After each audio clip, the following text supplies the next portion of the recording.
pledge allegiance to the flag of the United States of America and to the republic for which it stands, one nation, under God, indivisible, with liberty and justice for all.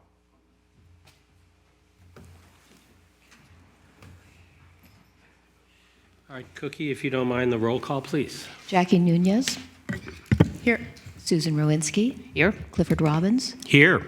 Rafael Reyes is absent. Excused. And Greg Sinclair. Present. Excellent. All right, first item of business, it's the consent calendar. It's the meeting minutes of the last meeting, which was May 8th. Everybody's gotten a draft. Any questions or comments?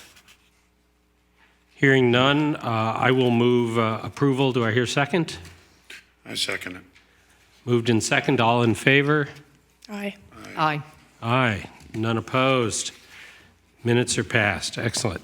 Next item is the public comment, and this would be on, pardon me, matters that are not on the agenda. Do we have any speaker slips? Anybody like to speak on items that are not on the agenda? Yes, I do. Excellent. Nicole Sankula.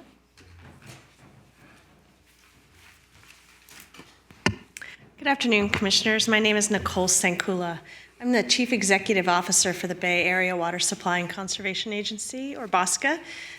We are actually here in San Mateo. I'm also a resident of San Mateo. I'm coming tonight to talk about who BOSCA is and make an offer to come speak to you later if you have any questions. I have been made aware that there were some comments about water supply in your previous meetings. BOSCA is a special district enabled through state legislation that passed 15 years ago. And we represent the cities, the water districts, the 26 water suppliers that buy water from the San Francisco Hetch Hetchy system and their water customers' interests. And part of that is our representation of Cal Water in the city of San Mateo. So we do water supply planning. We negotiate on your behalf with San Francisco for your water supply, long-term planning, and that type of activity. So I would be pleased in the future to come back if you would like to ask me any questions about that, but I just wanted to take this time to introduce myself. I also have a few brochures about BOSCA that I'll leave with the Secretary. Thank you. Thank you very much. And as of course you know, the Brown Act prevents the Commission from taking action on a matter that's not on the agenda, but we appreciate your input. And anybody else? Yes, Bill Schuldnick. Excellent.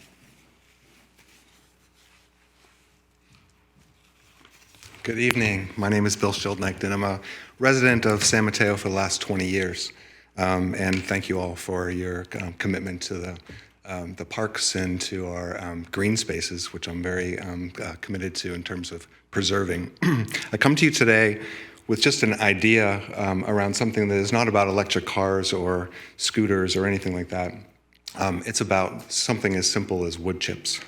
I lead an organization called Grow San Mateo, and we've been helping the Parks and Rec organization to beautify the Beresford Park area. The last couple weekends, we've been having and next weekend we'll have a weed pulling event where we just get people on their hands and knees and manually weed, and that's an attempt to kind of urge the Parks and Rec organization to move away from spray and kill. We would rather grow and live than spray and kill, and that's kind of fundamental to that. Part of this is wood chips, and why I bring that up is that wood chips help to sequester carbon dioxide. They help to limit water loss in terms of irrigation, and there's very limited options in terms of getting wood chips into our San Mateo city. I checked today, Linkso charges $105 to get a truck delivered of wood chips to your area.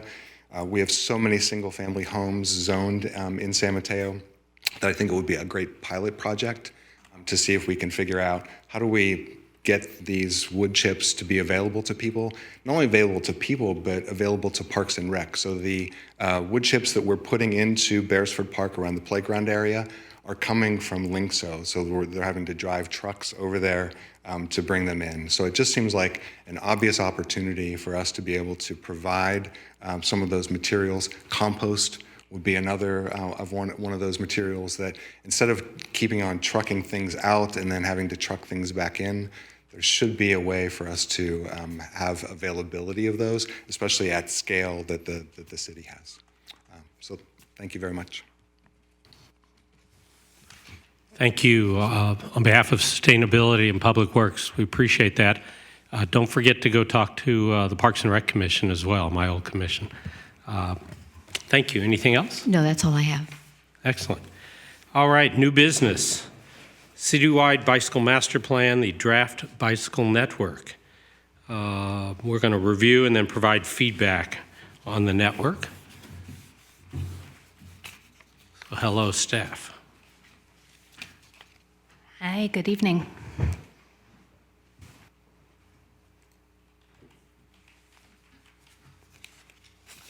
All right. Good evening, everybody. My name is Joel Schaefer. I'm the project manager on the Bicycle Master Plan Update project. And I work for the consultant that the city hired to work on the bike plan. So tonight, we're going to do obviously welcome and introductions, and then a quick project recap and work completed to date. Then we will talk about the proposed bicycle network. That'll be the largest item that we're reviewing tonight, and then we'll move on to discuss upcoming activities and next steps for the project.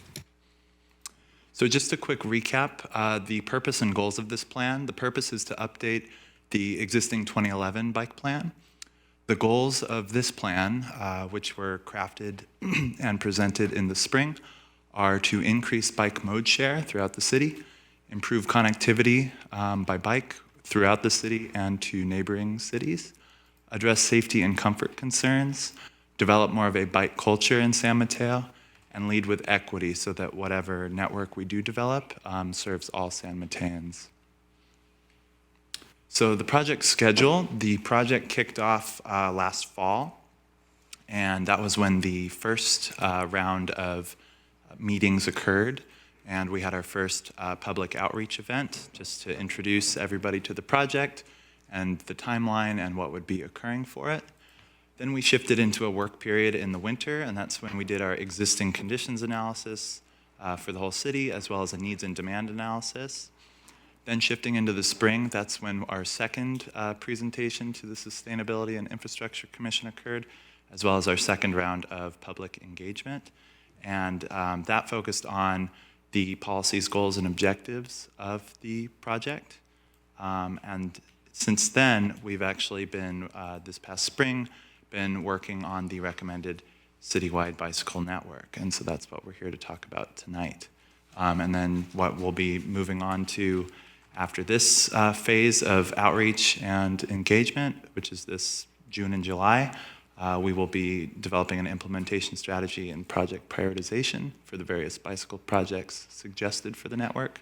And then we'll develop a master plan document, which we hope to get adopted in the winter of this year. So the work completed to date, right after the last Sustainability and Infrastructure Commission meeting, we actually had a community bike tour and pop-up protected bike lanes. So this was based at Central Park. And so as you can see in the image on the right there, that was a kind of a promotional postcard that shows the 8-mile route throughout the city that we toured with 30 to 40 participants. So community members, the mayor was there, so it was a great turnout. We had a great sunny day and a very rainy winter, so we lucked out there. And we basically just toured existing facilities throughout the city, ranging from quiet neighborhood streets to the Bay Trail to some of the busier streets in the city. Also, as part of that, we had a protected bike lane demonstration, which you can see that in the picture on the left. And so basically, we simulated what a separated or protected bike lane looks and feels like on a city street. We also developed policies and programs, performed an existing conditions analysis, and most recently have worked on the bike network recommendations since the last meeting.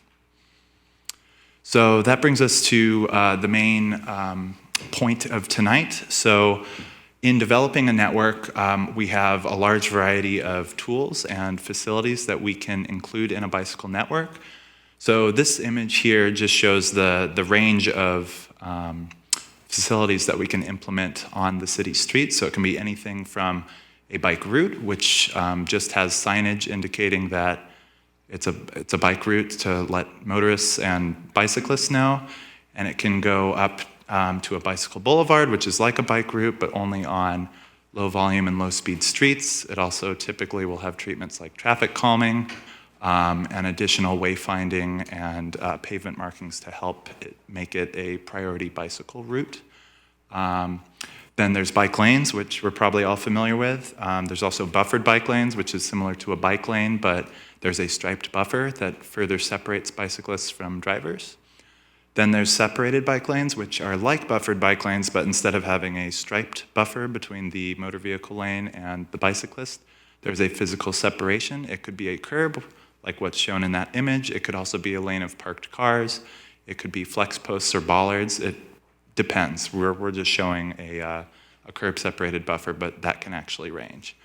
And then finally, there are shared use paths. So for example, the Bay Trail, a completely off-street facility that's for bicyclists and pedestrians, joggers, all to enjoy.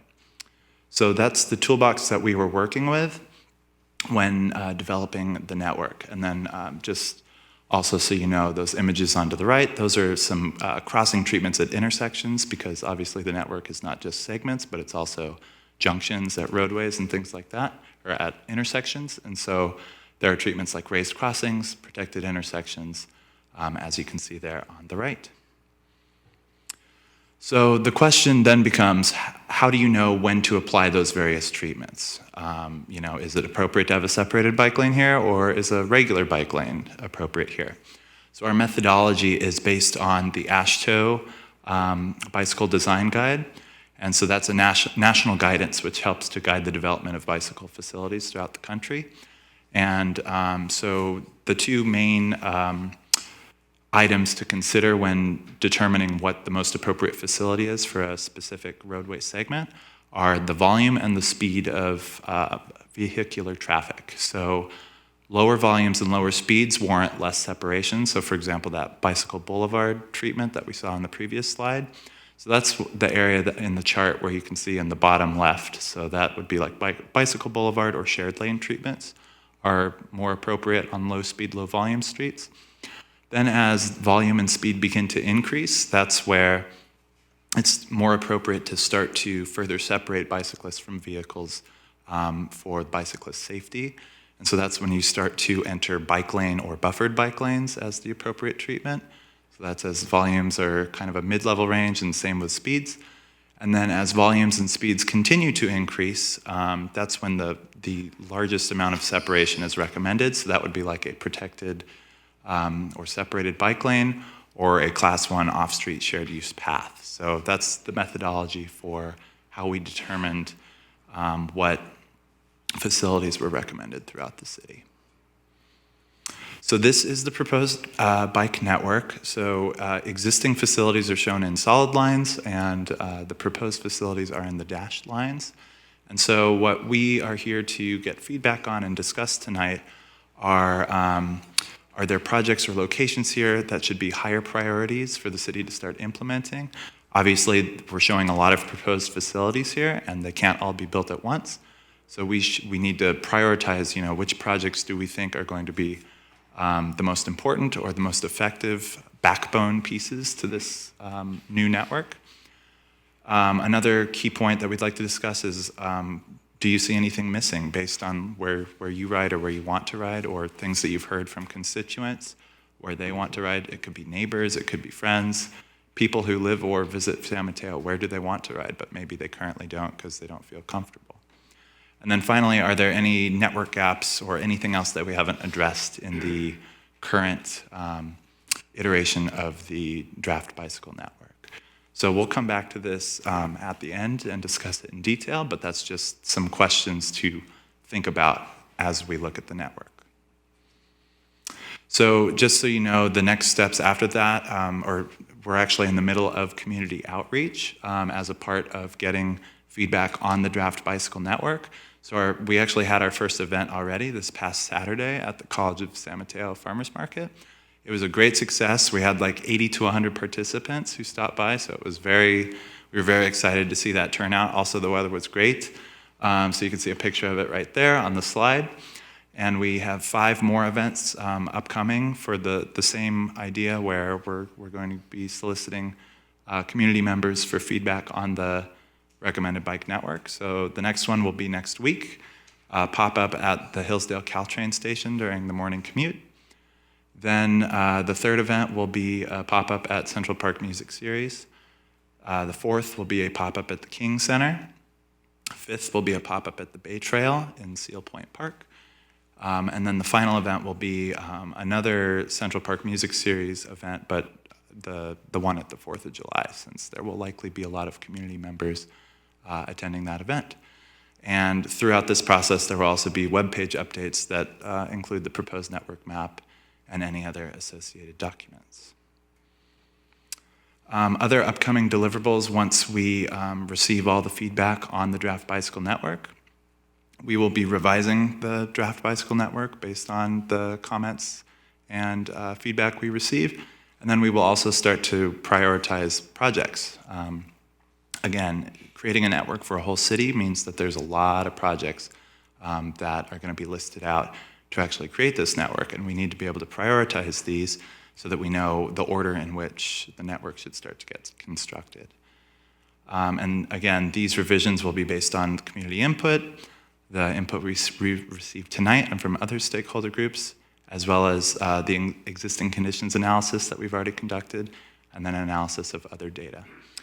We will also be producing conceptual project sheets for 10 to 15 projects throughout the city. So if we want to that's basically so we can take a deeper dive and start to develop concept design so we can see what some of these projects may look like. So we can see what treatments that are being proposed on this map will look like once they're constructed. And then finally, we'll be working on implementation and funding strategies so that we can actually, take what's seen here on the map and implement it and get it on the ground. So that's the upcoming deliverables over the next few months on this project. So as I kind of mentioned, we're in summer 2019, and so everything I just mentioned, that's kind of the bottom right there, implementation and prioritization, creating a plan document, and then environmental documentation. All of that will be occurring from now through winter of this year, when we hope to get the plan adopted. And so that's it for my presentation. So this is where we'd like to open it up to comment on the draft bike network. Thank you. Joel, thank you. Sue Ellen, thank you. Let me ask, do we have many speaker slips on this one? Just a few? Oh, I only have one Okay. or two. Okay, I think maybe 3 coming here behind you. What I'd suggest on this subject is that maybe we first just go through with just questions and then let the public weigh in, and then we'll come back with comments and feedback that reflects the answers and anything from the public. Does that work for everybody? Okay, questions? Greg, any questions first? Thank you again for your report.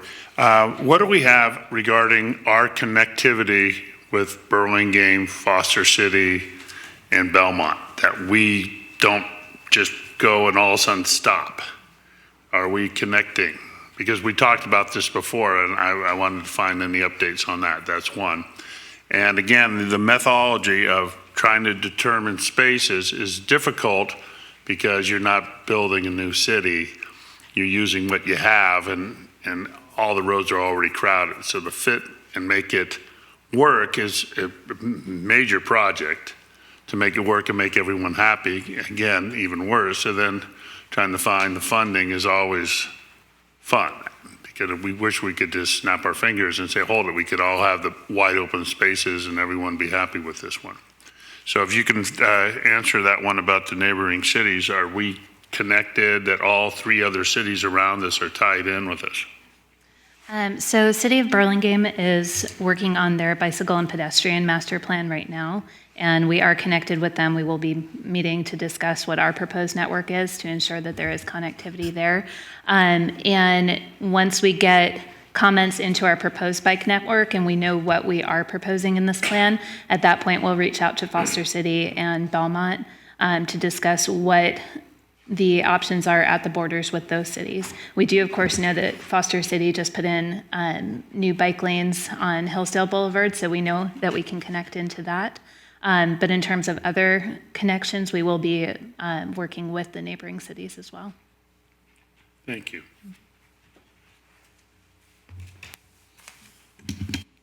Jackie, let's go wild. Thanks so much for your presentation.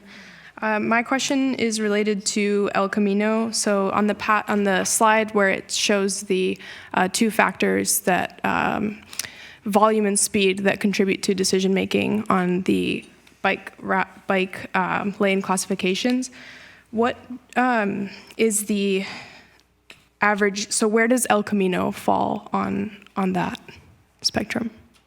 Yeah, that's a great question. So El Camino, if you want to just maybe. No, I was thinking maybe go back to that. Yeah, this one. So El Camino definitely falls in the dark blue territory. So that means there's high vehicle volumes, a lot of traffic on that street. And depending on the time of day, it can also be fast traffic. Actually, it's kind of counterintuitive, or maybe not. When there's lower volumes, speeds are typically higher because people can drive faster. It's a wide street, it's straight. When during rush hour, when volumes are higher, speeds are slower because there isn't room to drive fast. But either way, regardless, if it's a low volume, high speed time of day, you're in the dark blue. If it's a high volume, lower speed time of day, you're still in the dark blue. Mm-hmm. So if we were to recommend a facility on El Camino, it would be a class 4 protected bicycle lane that would have, a physical separation between the bikeway and the travel lanes. Okay. I do want to note, for El Camino in particular, we discussed this at length, and we do have a lot of parallel routes because we know that the north-south connectivity is really important in the city. So we do have a number of parallel routes, and likely El Camino is going to be marked as future study because it's something that needs to be looked at kind of a deeper dive on its own rather than a part of the overall network. Uses are changing. Transportation is changing, so we think that that may be a standalone study once development opportunities or once multimodal transportation opportunities become more clear down the line. Okay, got it. Thanks, and thanks for your patience as I catch up with the commission. And also, my next question was with the implementation and funding. So can you clarify how the funding and implementation of the plan would move forward? Yeah, so basically that portion of the project comes at the end once we've prioritized the various projects that comprise the network. And so that's identifying potential funding sources and where funding for these projects could come from. Got it. That's all. And through the chair, Yes. just wanted to mention actually on the funding side, the Director of Public Works along with our mayor and former mayor are in Washington, D.C. right now. One of the items that they're discussing with some of the elected officials is potential funding for the bicycle overcrossing at East Hillsdale to try to get, some information out there that that's a need that we have. And, we're always looking for sources of funding, even at that level. Great. Thank you. Thank you. Susan, questions? So I have a question. I have one question on Hillsdale and then one question regarding e-scooters. Is the bike path intended for scooters? And if so, what types of scooters? And when I say types, I'm going to say human-powered and motorized. So if you can differentiate that for me and what the path is, if it's useful or it can be used by any of those scooter types. So under the California Vehicle Code, electric scooters, e-scooters, must be operated in the roadway or in a bike facility. They're prohibited on sidewalks. Foot-powered scooters, like the Razor scooters or similar, those are okay on the sidewalk. So when we're building out the bike network, it is for bikes and it is also for other micro-mobility devices like e-scooters. Right. Okay, so when you build it out for other micro-mobility devices such as e-scooters, is there signage that would indicate a scooter and a bicycle, and you know, whether it's signage on a sign or painted on a surface? How would that be done on, particularly as it relates to e-scooters? Because I think, and education too, I don't think a lot of people know that e-scooters should be using bike lanes. Yeah, we will be including wayfinding as part of the overall plan. When we come back with a draft plan, there will be wayfinding in there. And I believe the commission had noted previously having signage for both bicycles and e-scooters, so we had taken that comment. Okay. But we have not gotten into the wayfinding program quite yet. Okay, great. Okay, and then my last question has to do with Hillsdale. Like El Camino, lots of volume, moves roughly 30 to 40 miles an hour, and is very busy. Actually, I think it's pretty critical in terms of getting down to Pacific. Are there any plans to move it from, what is it, a bike lane? I think it's a bike lane, into something a little bit more protected? Particularly if, you know, people are representatives are in DC trying to secure funding for that really nice overpass. Yep. Yeah, so no, that's a great point. So using current planning techniques, which are different from what they were in 2011 when the last bike plan was written, we would no longer recommend regular bike lanes on a road like that because of the speeds and volumes. So on the map, we're actually recommending a class 1 path and then separated bikeway as well. So they're similar, but one is in the road and then one is like curb separated up outside of the road. Right, okay, so I must be looking at something different. Hillsdale looks green to me, which shows me a path. So solid green is current, Right. Dashed green is proposed. So there's that's Franklin. So Hillsdale's actually just below it. It's shown in just a thin gray line, Okay. meaning that there are no current facilities. So that solid green you see is Franklin. Oh, that's Franklin. It's close. It's kind of hard to see on a smaller map like this, but yeah. Right, so again, what's going to be recommended for Hillsdale? Yeah, so the recommendation, you can see at the freeway interchange there, it's actually going to be a class 1 separated path that's entirely separate from vehicle traffic. Okay. And then that would connect into that existing path on Franklin. All right, great. Okay, thank you. Thank you. Let's move to the public. Comment, please. Adam Lorraine.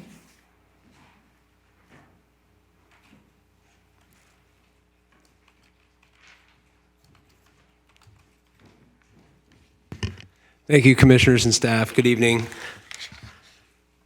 I'm just going to get right to it because there's a lot to say here. This map is rough. I'm having a really hard time reading this map right now.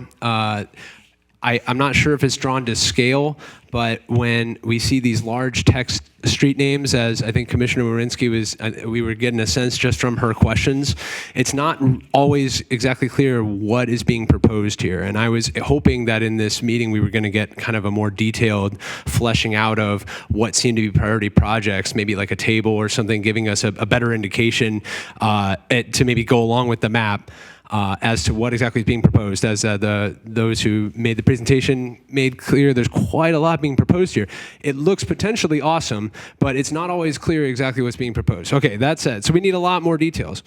It is probably good overall. It does look quite ambitious, and so I'm a little concerned about the mentioning of funding and implementation being at the end of this process, because we already had a bike plan that didn't end up getting fully implemented, mainly for cost concerns. And this project that was just referenced for extra funding is something that was on that bike plan and didn't get finished. So now it's on this new bike plan. It would really be awesome if we could do it this time. And when I think about the priorities, what to start on first, I feel like cost is likely a large portion of how I can inform those decisions, because if what I want is too expensive or 90% of the funding available for this project, maybe it would make more sense to go for half of that or perhaps pursue slightly less expensive, lower class options if necessary to end up with a wider network or something.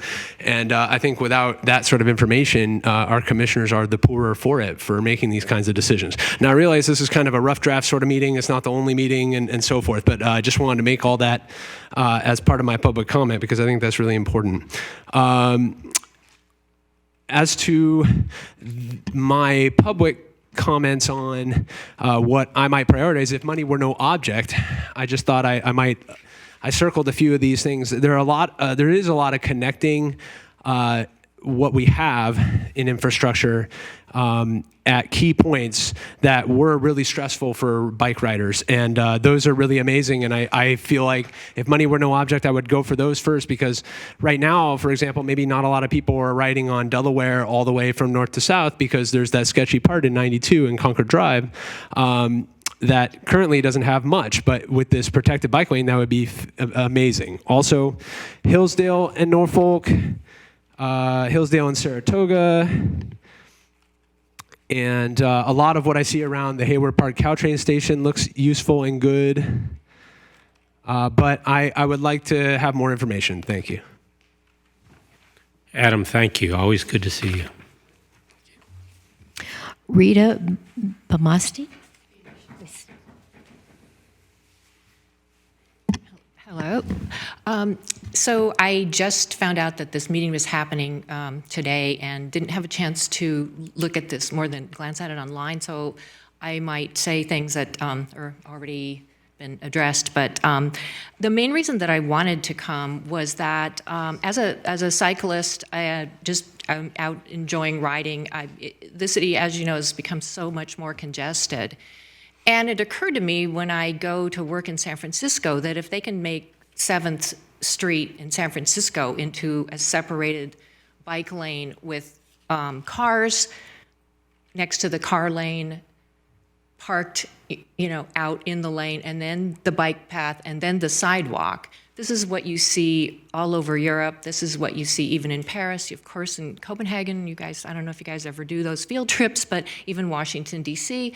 So it occurred to me that I don't see that here, and I know you were just referencing it. Is Delaware going to be like that? I think you're calling it a separated bike lane? Is that? Yeah. Give me the protocol is that you need to just address the commission. That's okay. Oh, okay, you sorry. can Okay, respond so later. One of my thoughts was that, Delaware, the entire thing should be like that.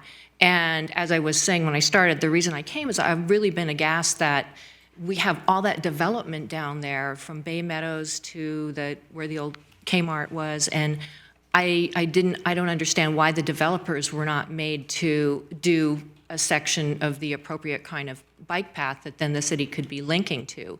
And I don't know if anyone could answer that, but to me, there's so much money being spent in development that should just be part of, that's part of Complete Streets, that's part of Vision Zero, that's part of livability. I don't know why I'm not seeing those sections of Delaware already provided by the developers.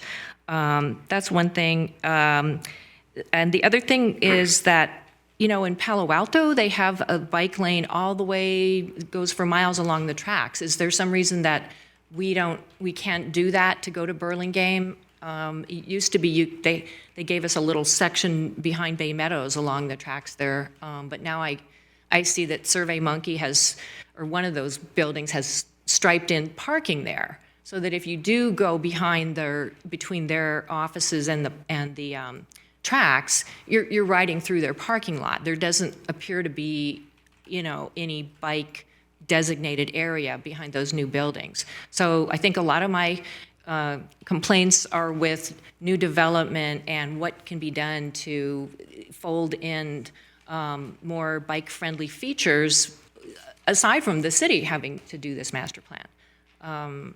And other than that, I'm all in favor of a more aggressive stance toward, I think what you're calling separated bikeways. If San Francisco can do that on any of their streets, Howard, they're doing it.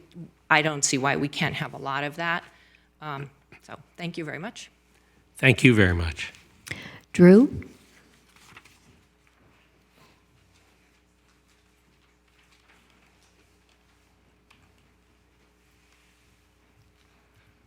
Good evening, commissioners and staff. So I'm just like, wow, this is great, this map. I love this map. There's so many great things about this map. Also, part of it's the density. This reminds me of the Caltrain business plan, where one slide has so much information on it and stuff. So there's a lot of slides. So I'm going to race through some stuff here. I've already submitted some feedback and stuff. But, you know, one thing just about naming, it's more than a bike master plan, but I know there's no name out there yet that's a bigger micro-mobility, doesn't kind of roll off the tongue like bike. And today I saw a unicycle electric bike just speeding past me and stuff, so that would be allowed too, you know?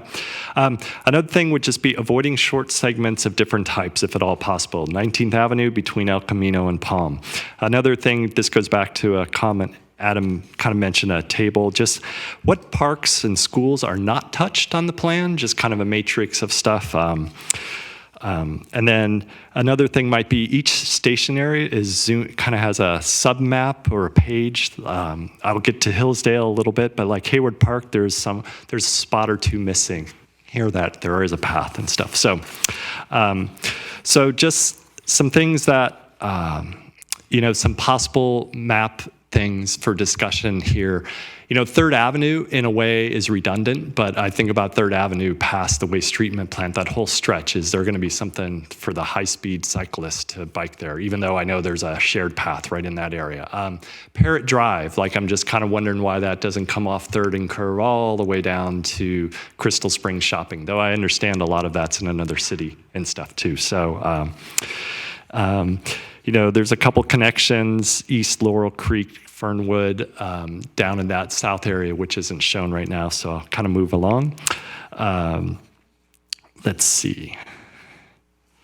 Sorry, got a little.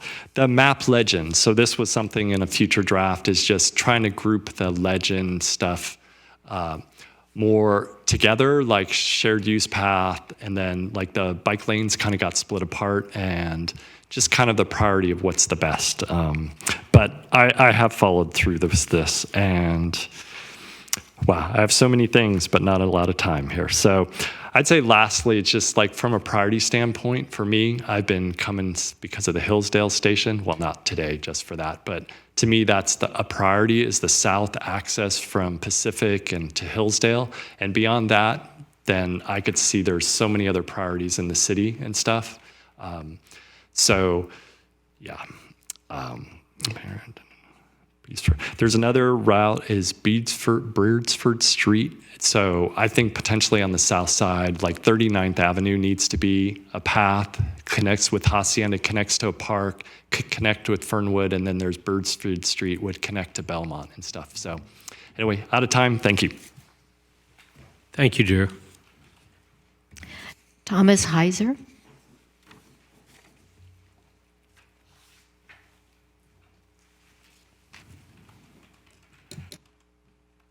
Good evening, Commission. I'd like to also thank staff for this great work. It's really exciting to see some protected bike lanes going in. You know, I feel like every so often we start hearing about collisions. I know there was from what I hear, there was a cyclist car collision on Hillsdale at the overcrossing recently. There was also a student who was cycling to Bayside Academy who was hit by a car as well. I live over east of 101, and I really am excited to see that there will be protected connections east and west across 101. I think 101 really divides everyone who lives in San Mateo, but east of 101 from everybody who lives west, and I think that having some protected bike facilities will help with that, particularly for anybody who's tried to go from west of 101 to east of 101 anytime during an afternoon commute in a car. It's basically impossible. And for me, that means that, you know, if I'm going somewhere where I don't feel safe cycling, I'm just not going to go there in the afternoon because I won't be able to get home at a reasonable time. All that said, for some of the presentation of this map around the city, it would be nice if it was made more clear. I didn't initially see what the different types of paths meant, and so having that be more clear would be useful. And also maybe having an interactive map somewhere. In particular, I have a question. It looks like, and I know they can't answer me directly right now, but it looks like on 101 there's some sort of crossing that's between 3rd and Fashion Island, and I'm not sure how that's possible. I'm curious to see what that is because I don't know, you know, I don't know how far above the water that is, whether you can go under, whether you're planning to go over. But yeah, I think that having, hopefully at some point relatively soon, protected crossings at Fashion Island and Hillsdale should be high priority. Also, Fashion Island is a complete nightmare. Cars move way too quickly on that. There's parking on the side, but there's never anyone there. So, I mean, it looks like you're driving on a freeway with the lane widths and the sort of the visual cues you get there. So having some sort of protected treatment there would be really nice. And with Fashion Island leading into Mariners Island, that could really, have a nice connection from places west in the city to even out to the Bay Trail, and people then can go along the Bay Trail. I'll also echo what somebody said about the protected lanes in San Francisco. I really enjoyed using those somewhat recently on a trip to the city. It's a truly transformative experience for being on a bike in a city like that and having that protected buffer of cars between you, of parked cars between you and moving cars. Also, as far as funding, my understanding is that there's a new development going in at 123 Waters Park, which is just east of 101. They will be providing $250,000 to help traffic congestion at Fashion Island and South Norfolk. Hopefully some of that can go to bicycle treatment at the intersection. And then also for the Mariners Island, I wonder if maybe Gilead, who's putting in a big campus in Foster City, can help connect our bike network with the Bay Trail and our bike network. Thank you. Madeline Bernard.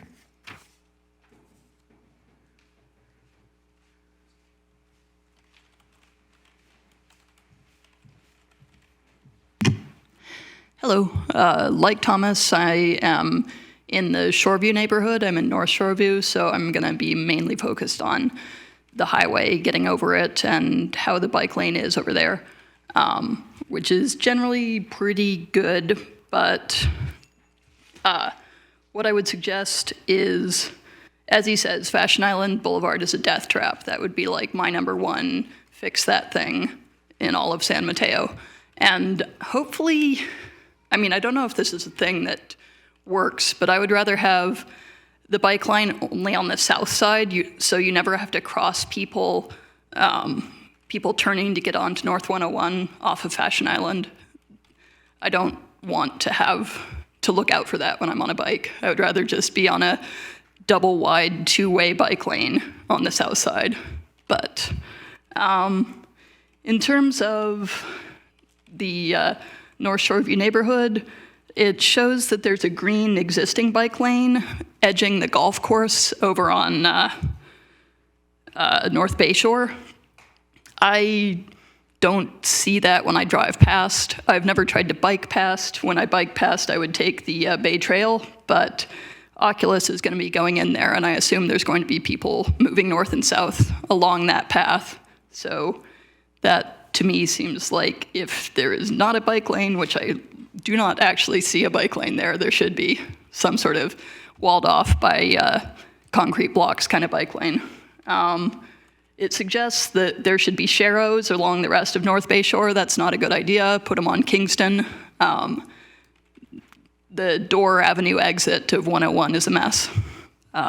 Nobody wants to be there, even cars. So also Hillsdale, that would be maybe my second. Like, I don't go north-south on the in the bulk of San Mateo, so maybe that needs help. People say Delaware's a mess, and I believe them. But going from the mall or from the Hillsdale Caltrain across 101 was incredibly scary. Like, it's a very narrow sidewalk covered with gravel, and you're supposed to dodge cars going on and off highways in several locations. I would really love something a lot more protected than that. I appreciate the work that has gone into this, and I don't really care much about the bike boulevards. I assume that's just going to be paint on the road, which in my experience is scary and not very useful. But so if you're going to put money towards anything, I would put it towards bike lanes, or ideally bike lanes walled off by cars or concrete blocks. Thank you.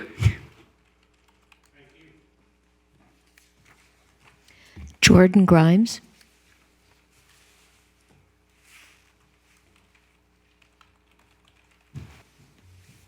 Good evening. So first, I'd just like to say, I think everyone has said this now, but just a big thank you to staff, particularly Sue Ellen, and really everyone else for all the time that they've put into really helping make the city safer for those of us who like to ride on two wheels. So anyway, the one thing I would say about this plan is we're at this point right now in the Bay Area where congestion is like one of the #1 issues. And a big part of fixing that is going to be getting people into other modes of transportation, one of them being bike share. And if we really want this to be, I think we just need to think a little bit bolder. I'd love to see more purple on that map. I know Sue Ellen knows that. But really, I would love to see more protected lanes. I like the bike boulevards, but I'd really like to see if we can't focus some more on the protected lanes. Specifically, my own personal pet peeve is Delaware because I live in 19th Avenue Park. And I'm very sad seeing that Delaware from 16th down to downtown is going to remain just a regular bike lane. There are a lot of people who, in my neighborhood, who just get off at Hillsdale instead of, with Caltrain schedules, you can either get off at Hayward Park, Hillsdale, or San Mateo, depending, and some of us get off at San Mateo and ride down to 19th Avenue Park. And I think it would be really helpful to have a protected lane because Delaware has sort of become a nightmare to travel, especially on bike during rush hour. People getting home and opening doors into the lane, and just other things. Just people not the lane's very small as it is, so it'd be really helpful to have at minimum a bike boulevard, but ideally a protected lane. Let's see, what else? Oh, as far as funding goes, I was just at a meeting about Measure W funds like an hour ago. And one of the things that they noted was the local streets and investment share bucket, which allows cities to access funding. Funding from that bucket can be used for bike and ped infrastructure. There was also discussion about the highway bucket being able to be used for El Camino bike lanes. I know that's not like the city's purview, but it's something I think we should be thinking about as far as funding sources. Anything else? Yeah, I think that's it. I'm really excited about Mariners Island, about that protected bike lane. I really like biking to Target, but it's difficult when cars are flying past you quickly. So yeah, it's exciting. Thanks. Thank you. Ada?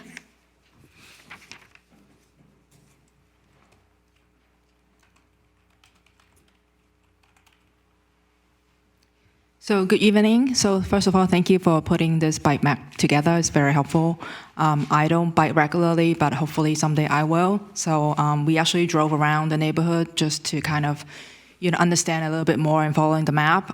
So one thing that was kind of difficult when we did it was, I think, in the south side. So one of my thinking or proposal is to hopefully consider going on 39th Avenue, which isn't, here on the map, and maybe try to connect that, all the way through.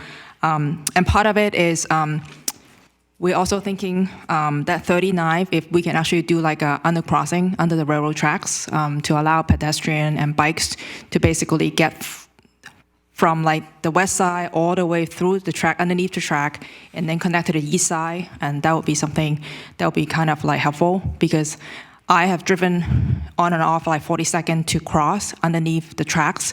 And of course, that's already very busy. So trying to put a bike lane there probably isn't very, safe anyway to begin with. So the other alternative to avoid that and avoid Hillsdale maybe is to have something in between. So maybe 39th Avenue is a potential. And the other thing that coming off from that is I live close to Hillsdale Mall. So with the train station being moved to the north, one of the things that I'm hoping to see is to have safe passage for pedestrian and also for bikes coming off from the station and going south. Because what we have been seeing on some other proposal is I actually have to get off the station and to cross El Camino and to go a few more blocks, and those are major intersections. So not only is it going to be a little further away for me to walk home or bike home, it's also more challenging because every major intersection is going to get minutes, to just wait for cars, to stop. So if there is a different way that we can kind of connect, along the train tracks to get us from the station, from the new station to Hillsdale Boulevard, and just have one crossing across El Camino, that already would be a huge benefit, just on time and on safety. Because the more pedestrian that you have crossing the intersection is just going to slow everything down anyway. So that's the recommendations that I have. So I know some of these are probably longer term and it may not be covered in the bike plan discussion, but hopefully it will be somewhat considered or incorporated in some other plans of City of San Mateo. Okay, thank you. Thank you. Pinar Stauffer.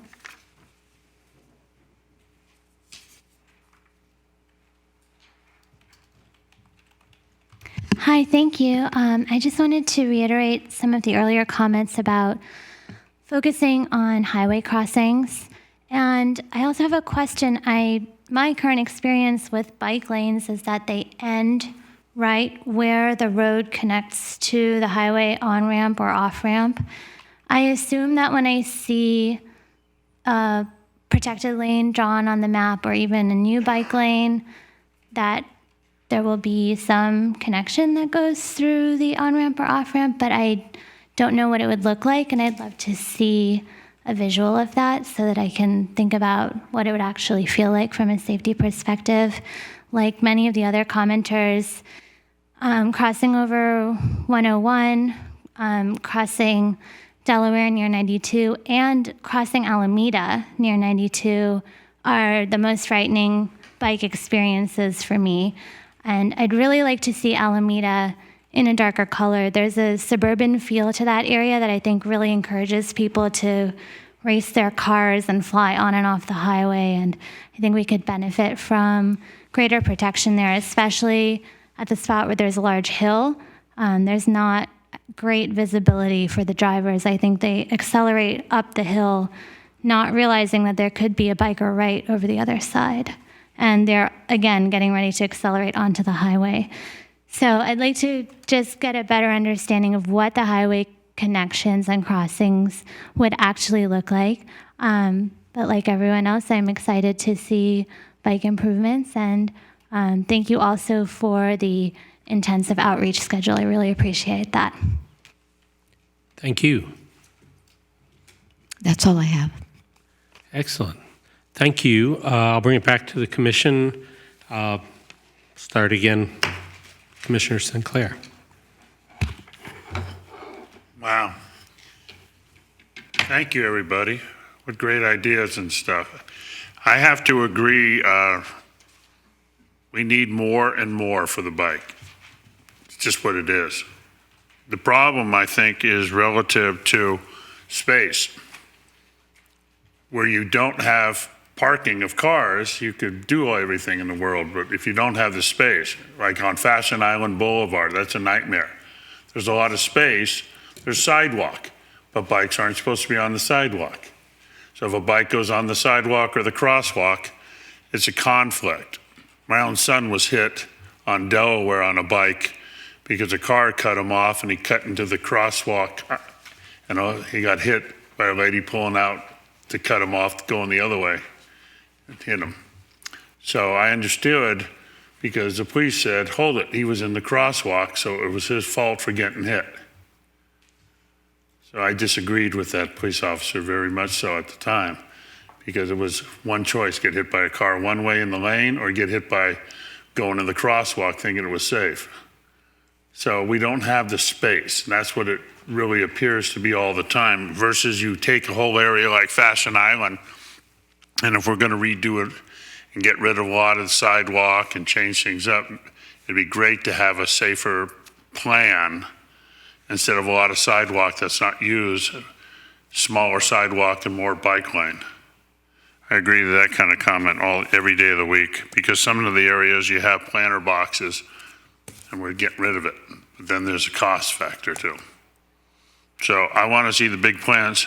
I was looking at one of the items here that shows on Saratoga, and it shows where Saratoga cuts over and Fiesta Drive over there, and it has a green dot between Bermuda and where it's going to be on 28th Avenue. What is that green dot? Like a connection? Yeah, right there. Yeah, so we'll look into that, but there may be like a very brief, trail. So green does indicate separated trail facility. So there may be, I would have to look into it in more depth, but there may be like a, oh, okay, Sue Ellen. All right. So that's where currently Bermuda Drive ends at a wall at this point. Potentially, we could look at a bike and pedestrian access through that wall connecting to 28th and the Caltrain station. In discussions with Fiesta Gardens, there is also a trail along Burrell Creek that they're currently using that could be another option. So that is, there are two options there, one of which is not on the map. But what we're trying to do is provide some bike and pedestrian access for Fiesta Gardens residents that would connect them to the new Caltrain station. No, so that is just the little dot is that potential punch through. Yeah, the wall, the issues come up before there about the wall. The wall's not going to come down. But the area along the creek on the south side where that has that opening, the Fiesta Gardens has wanted and asked for if that could be paved and some kind of divider from the creek for safety could be done. And they're all open for that. So that would be a little jog right over there to where it cuts over, where you'd cut up and have to go up Saratoga and then cut through. But that would be a great spot for it because it's always used anyway. Okay, thank you. Thanks. Commissioner Nunez? I just want to say thank you to everyone for public comment and also to staff for the comprehensive outreach that's being done with this. It's really great.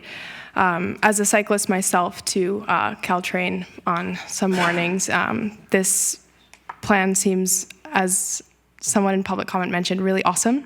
But with the funding constraints and given that we're prioritizing here, a couple things rise up is specifically around safety and access.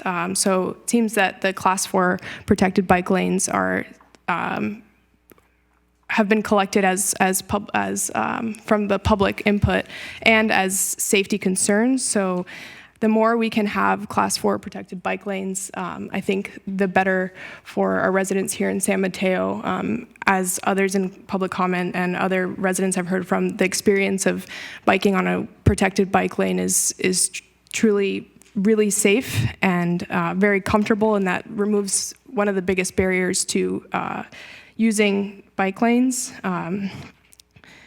So especially prioritizing those purple lanes, especially to prioritize the safety of our vulnerable populations here in San Mateo, specifically those who may not have a car, people of no or low income, and our people of color. So prioritizing those areas, those bike lanes it's especially important. Also, the transit-oriented development that's happening here in San Mateo, really focusing on where those are, where those developments are occurring, and really prioritizing transportation around those areas to really encourage use of the lanes. I'd also like to make a comment about the visuals. So I know that this is just an initial draft, but really making sure that we're making this map accessible to anyone who looks at it. So maybe having some more information about the types of bike lanes. So more, I know on the maps and the public outreach, there's a lot of information and visuals about what a Class 1, Class 2, Class 3 bike lanes are. So having that on next iterations of this map or even an attachment would be really useful, as well as an online interactive map. I know there are website updates in the pipeline. I think having that is a very useful way for public input. Let's see here. And I think the last thing I'll say is, as staff moves forward with this plan, really prioritizing equity. So I know that this is beyond the network, but I noticed in the goals of the plan, leading with equity was one listed at the bottom. So maybe rising that up to really increase the access of bike lanes to our vulnerable populations here in San Mateo. Thanks. Thank you. Commissioner Orwinski. Okay. Okay, thank you. I've got several kind of closing comments, some that do with funding and some that do with prioritization of routes. But I would encourage staff to consider renaming this sooner than later. That is, currently it's presented to the public as a bike plan. I think we all know it's going to be bike plan and other micromobility devices. But, you know, Sue Ellen, you're going to be out there for, like, I saw several meetings. And so presenting this to the public now to solicit input, possibly as relates to scooters, and you might want to call it bike scooter plan, micromobility plan, but this would be the time to rename it and start to get the vernacular in the public discussion and the public mindset. So that would be something I would look at before you even head out to your next. I think there's another meeting on Hillsdale on the 18th. So I would consider that. I want to go back to a point, I believe it was Rita, I don't know if she's, yeah, Rita's here, yeah, regarding new developments. And, you know, new development, when we've got some very large developments going in, Passage over on Concord and El Camino, the Hillsdale Terrace, just as a little bit of history, I think it would be interesting for everybody to know. The 28th Avenue Bike Boulevard was financed, roughly about 60% of that project, from the developers' traffic impact fees. So that's how that bike boulevard got funded. So as we talk about new developments and the impact to congestion, my thought on that is, one, the city makes it clear that those traffic impact development fees are only used to mitigate traffic, which does include bike lanes. A case can be made, and I know we've had discussions on this in prior public works meetings, to increase the amount that a developer pays on those impact fees. That could be another way to finance this. Another way to finance this plan and other what I'll call traffic mitigation policies is to include in the general plan, which is under discussion, the aspect that bike lanes and other micromobility, what am I going to call, routes, for lack of a better term, are included and once again are funded. There's a funding mechanism that takes place from the development. And that might have to go, by the way, in the planning documents. I don't know. My instincts tell me it could be somewhere in the general plan, and it will need to be, I guess, flushed out more on the planning department. Planning would need to put that code in place. But I do believe we could make a case to impact the developers' traffic impact fees and use some of that money to help finance this plan. Let me just talk a little bit about prioritization. I'm going to be very general. I'll be general here, and then I might focus in on a couple of avenues. I think a perfect opportunity to implement any of these bike lanes is when a street is to be resurfaced. That is, you know, it will be incremental to have the bike lane put in during a resurfacing event. So, you know, the city has an algorithm. The streets are determined based on this metric. And based on that metric, I understand the city has some what I'm going to call discretion in terms of the streets that are to be paved first. All streets need to be paved, but it could make sense that those that have a bicycle lane, that have a new bicycle lane, or possibly have a gap between two segments of the bicycle path are a high priority. Another high priority is if we have any bicycle lanes that are currently being funded, that would be a high priority for me as well, or that need funding or gaps, that we fill that hole and complete that lane or that route. And then finally, to me, commuter and school routes are of high importance, followed by connections with our adjacent cities, Belmont, Hillsborough, Foster City, Burlingame. Thank you. Thank you. I'll weigh in last. Just a few things. One, I want to echo the comment that just as a public outreach tool, putting those little drawings just on the map, which you've got on the screen, getting those on materials that go out is a big, big help. Those of us who pay attention to this still get confused between a route and a boulevard and so anyway, that's great stuff. Thank you. More of that. In terms of the map going forward, I'm not going to drill down very far. I think you're going to get more input from the actually affected residents about some of the branches. I could as a father of a high school age teenager, I like seeing things from my neighborhood in San Mateo Park over to the San Mateo High School, and others will have similar comments like that. But what I do see, and I'm a little concerned about, is the north-south or south-north, but that axis. It doesn't seem to be, let's assume that we can fund all this and go forward. It doesn't look as crisp as it could be. As I think people have discussed, there's a direct relationship between safety and utilization.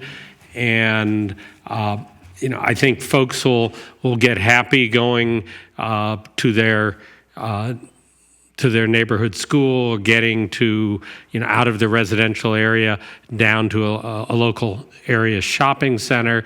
But I think what we really need is to have a good backbone. And it's not easy to do.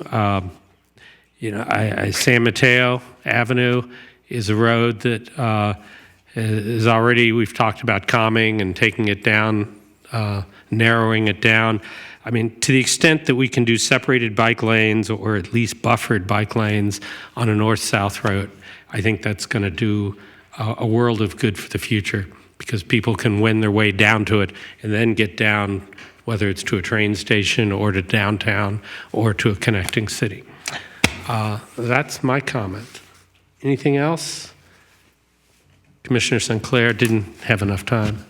Yeah, one comment. On the map where you have Delaware and 19th Avenue, and you have it cutting over, so it's going to get over to the train station.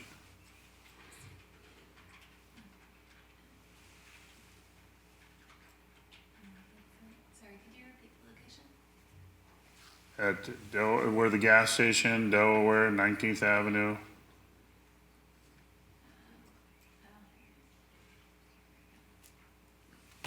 Bingo. You have that connectivity right there, and that is one way going east. And that's a nightmare. That whole area would be just a death trap for bikes, with people coming off the freeway, people cutting into the gas station, cars cutting over. Why didn't we make it to go down in front of the Corp Yard to cut over to Delaware, which seems to me a more direct route from anywhere coming from the north on Delaware? Yes, because it's a more safe, open, big road, not traveled, versus going up to that area right there, because at 19th Avenue, from where the train station is over to Delaware eastbound, is just a nightmare.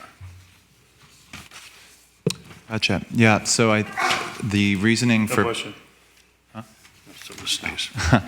The reasoning for its placement where it currently is in the draft form was for directness, frankly. So connecting into the existing bike lane further north on Delaware, and just because Delaware is a major north-south route through the city. Being able to add a separated bike lane on a very direct route that can get people to where they need to go quickly.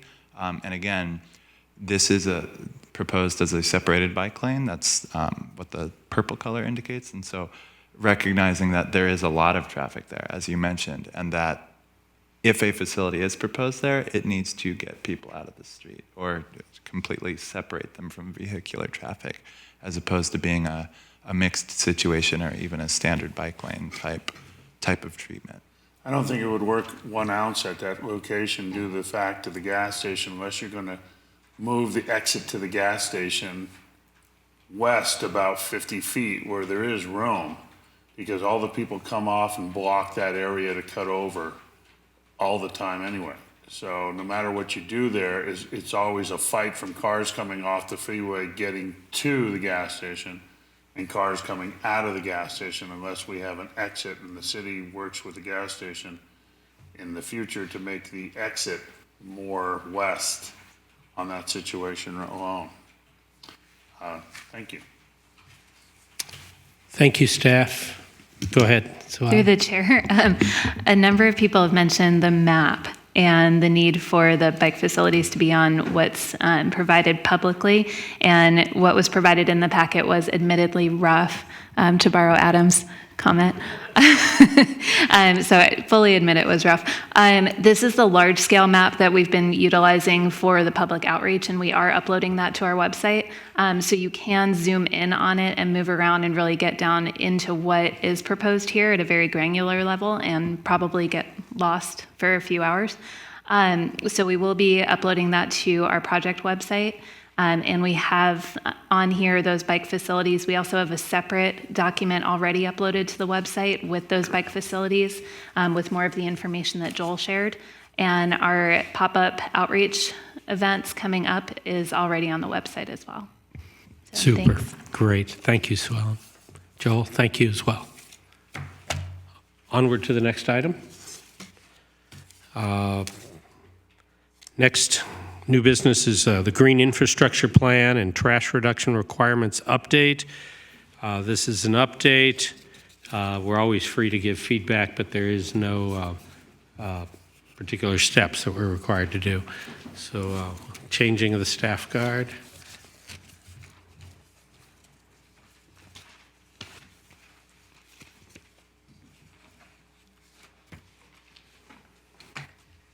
Good evening.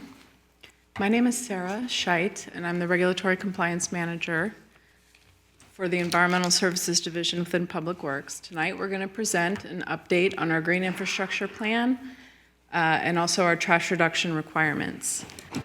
Co-presenting with me tonight is Matthew Fabry. He's the manager for the San Mateo Countywide Water Pollution Prevention Program. We also call that SMIC-WIP, is the acronym for that. Matt's going to go ahead and give a brief an overview, the bulk of the presentation, which will be an introduction to green infrastructure, defining what green infrastructure is, and also go over what the county-wide efforts towards meeting our municipal regional permit, which is our stormwater permit goals with regards to green infrastructure. And then it'll come back to me, and I'll talk about the specific city approaches that we are taking to meet the permit goals, and also update you on our trash reduction requirements and the next steps for both of these items. So I'm going to introduce Matt, and he will go ahead. Did you get the clicker? Got it, yeah. Good. Good evening, commissioners and staff. I appreciate the opportunity to come and speak to you. As Sarah said, my name is Matt Fabry. Excuse me. I manage the countywide stormwater program, which is what we call it for short. Instead of SMIC-WIP, we're a program of the City County Association of Governments, or CCAG, which is a joint powers agency that consists of all the cities in the county, and we work on issues that make sense to work on at countywide scale. We're primarily the congestion management agency for the county, but we have the countywide stormwater program that supports all the cities in the county on complying with regulations to keep pollution out of stormwater runoff and protect our creeks in the bay and the ocean. So why is stormwater an issue? Well, you can see on this slide the way things used to be before development occurred. When it would rain, you'd get all the rainfall would primarily soak into the ground or be taken up by the vegetation and respired back into the atmosphere. You'd get some flow underground that would help to recharge creeks, and you'd get a very limited amount of surface flow. But then with development, when we've come in and urbanized and put in an awful lot of impervious surfaces with our parking lots and our roads and our houses and our buildings, we've really limited the ability for stormwater to get into the ground. And so we've significantly reduced the infiltration. We've reduced the vegetation overall because we've cut down a lot of the vegetation to put in our buildings and our parking lots and our streets, so we get less evapotranspiration of water back into the atmosphere. We get very limited flow in the subsurface, and what we do get is a significant amount of flow on the surface that goes into our storm drain system and then flows directly out into our creeks and out into the bay, into the ocean without any form of treatment. And so everything that's in the urban environment that you could think of that could become a pollutant with regard to runoff is carried off very quickly into our system and goes directly out to our water bodies and causes lots of pollution problems. We also have problems with the amount of runoff that causes our creeks to erode, and that's why a lot of our creeks are now hardened concrete channels. We're fortunate to have San Mateo Creek, which is still a natural creek in much of its reach, but so that there's flow issues, there's pollution issues, and then we've got issues with not getting water back into the ground and recharging groundwater and things like that. So the question is whether we can get to a more balanced situation. We're never going to get back to the pre-development conditions, but can we get to something that does get more water into the ground, has more evapotranspiration, by strategically inserting specialized landscape systems into the urban environment that allows water to be captured closer to where it falls, get it into the ground, help filter it through soil to remove the pollutants, and then improve water quality, get more water into the ground to recharge groundwater, and reduce the volume that's running off and the speed with which it runs off so that we reduce some of these flow and volume issues. And so we do that through what we call green infrastructure. That's what these specialized landscape type systems are, or systems that mimic sort of natural systems. And we like to talk about it at 3 different scales in terms of how you can manage stormwater. And so I'll go through these briefly. We talk about parcel scale being sort of the smallest scale, and that's really where you're trying to manage the rainfall that falls directly onto a property. And these could be large parcels, they could be a single residential family home size parcel, but you're putting systems, landscape-based systems onto the parcel that's capturing runoff and getting it into the ground, filtering it through soil. If you step out to the next level, we talk about green streets, where this is really where you're managing stormwater on sort of the street scale or the block scale. And this is where you're putting in landscape systems into the public right-of-way, as you can see there in the middle picture, that's capturing the runoff that's in the gutter before it goes into our underground piping system and filtering it through soil before it goes off into the underground system. And then when you step out even further, you can talk about managing at a watershed scale or at a city scale with what we call these regional projects, where these are large underground retention facilities that can manage very large areas and capture acre feet of water at a time, and help to get significant volumes of water back into the ground and provide sort of cost-effective treatment at a larger scale. So when we talk about the parcel scale, it's really, most of this is happening on private projects because there's so much private development happening, but it also happens on public projects, and we'll talk a little bit about the permit requirements that mandate these things to happen. And it's happening a lot through new and redevelopment based on the economy right now. Green streets, these are pretty much all public projects, and it's really funded primarily through local and state transportation funding.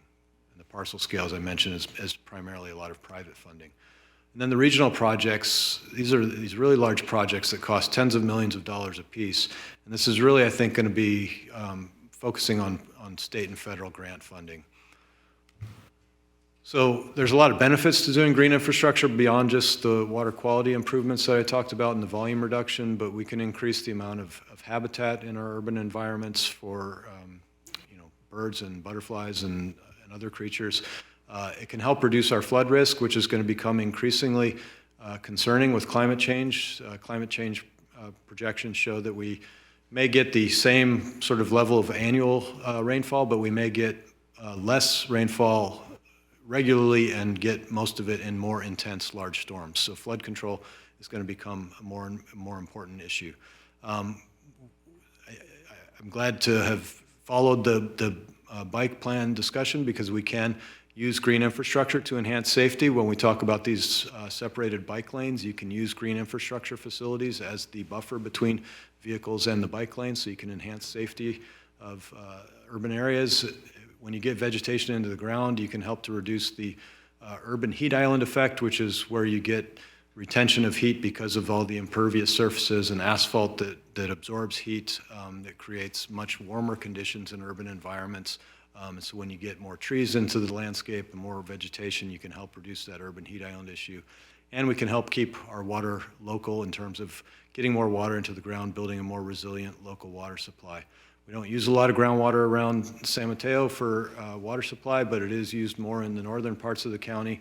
And it is something that I think people are looking at increasingly in terms of when we had the last drought, that there was concerns if we have a major problem with the Hetch Hetchy system that we may want to have a resilient local supply. I'd like to commend the City of San Mateo, and I should have said that I'm a proud San Mateo resident, that you guys are doing some of the best stuff in the county in terms of public green infrastructure projects, and these are just a couple of pictures of projects. This is in the North Central neighborhood, and this is Poplar Avenue in North Amplet. So these are where you guys have done Green Street projects, where you've put in vegetated curb extensions, we call them, where you're putting these bulb outs into the public right-of-way to capture runoff. And you can see that this example, it's connected with a mid-block crossing that didn't used to be on that street, and so you're enhancing the safety of that crossing by narrowing the crossing distance and then using that bulb out to also capture and manage stormwater.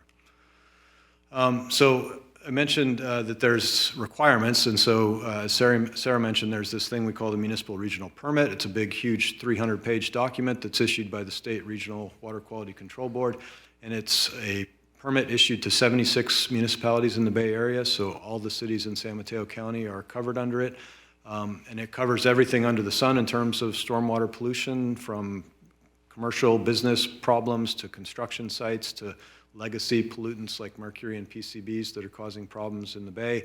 But it also has requirements in it to develop these green infrastructure plans. And it says that these plans are intended to show how we're going to gradually change the way we manage stormwater and transition from our gray systems that are really primarily flood control based to treat stormwater as a nuisance and get it away from our cities as quickly as possible to things that are more sustainable, where we're treating stormwater as a resource and a benefit, and slowing it down and getting it into the ground and cleaning it up. So the plans are required to be developed by September of this year, and Sarah will talk more about the city's specific efforts on that. Just to kind of cover CCAG's role, as I mentioned, we work on things at a countywide scale, and we work at sort of 3 levels. We provide a lot of support through consultants and technical support to you and your staffs on implementing your local stormwater programs. We do some things at a countywide scale where we actually do compliance activities on your behalf. We do all of the water quality monitoring in the county on your behalf. And then we also collaborate at the regional level with other countywide stormwater programs when it makes more sense to do projects at a larger than county scale.